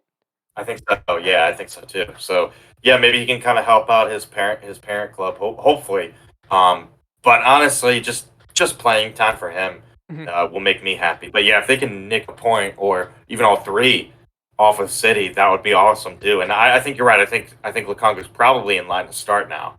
And then, the negative for Villa is it wasn't necessarily the best performance, but you lost because of one of those yellows was a pretty bad tackle or challenge on Babaku Kamara, and I think he's gonna miss a couple weeks with an ankle injury. And so, I think they have Den Dunker, they can maybe plug Yeah, in, but it's gonna be a yeah, they different do have midfield. that. That Kamara and Luiz, pairing has been really good, for Aston Villa, so losing him, is going to be pretty crushing, and for Palace, the only thing I think you can say is Zaha is back. Zaha scored, and it was like an offside, goal, but just they offered nothing into attack, and just it might be one of those things where you need Zaha to do something magic individually to kinda keep you up because I think Palace are in this. Now, they're safe in the table, but I think they're on 27 points. If they're not Oh, I wonder what it's actually gonna take, but I'm struggling to see where Palace is going to win games. Mhm. So you know, 3 shots only and 3 on none on target. This is it's starting to be worrying, to be honest. Yeah, and only 5 points out of the relegation zone. That's definitely like danger zone. This pressure is starting to creep in. But I guess the good news would be, I mean, they're in 12th, so there are a lot of teams in between them and the three that are going to get relegated. But at the same time, they could easily be sucked down into that relegation zone, and with that comes, loads more pressure, and who knows how that will impact the players. So they definitely want to get as far away from that drop zone as possible. You can't get sucked up in there and start, having all this like negative pressure mounting on you. So it's important for them to like stay where they are at least, especially because we just 5 points out. It's that's nothing. That's like a couple bad games, and they're into that relegation zone. Well, have you looked at what their schedule is, for the next 3 games? It I have is not. it is Man City, Brighton, and then Arsenal. So, Gosh. gulp.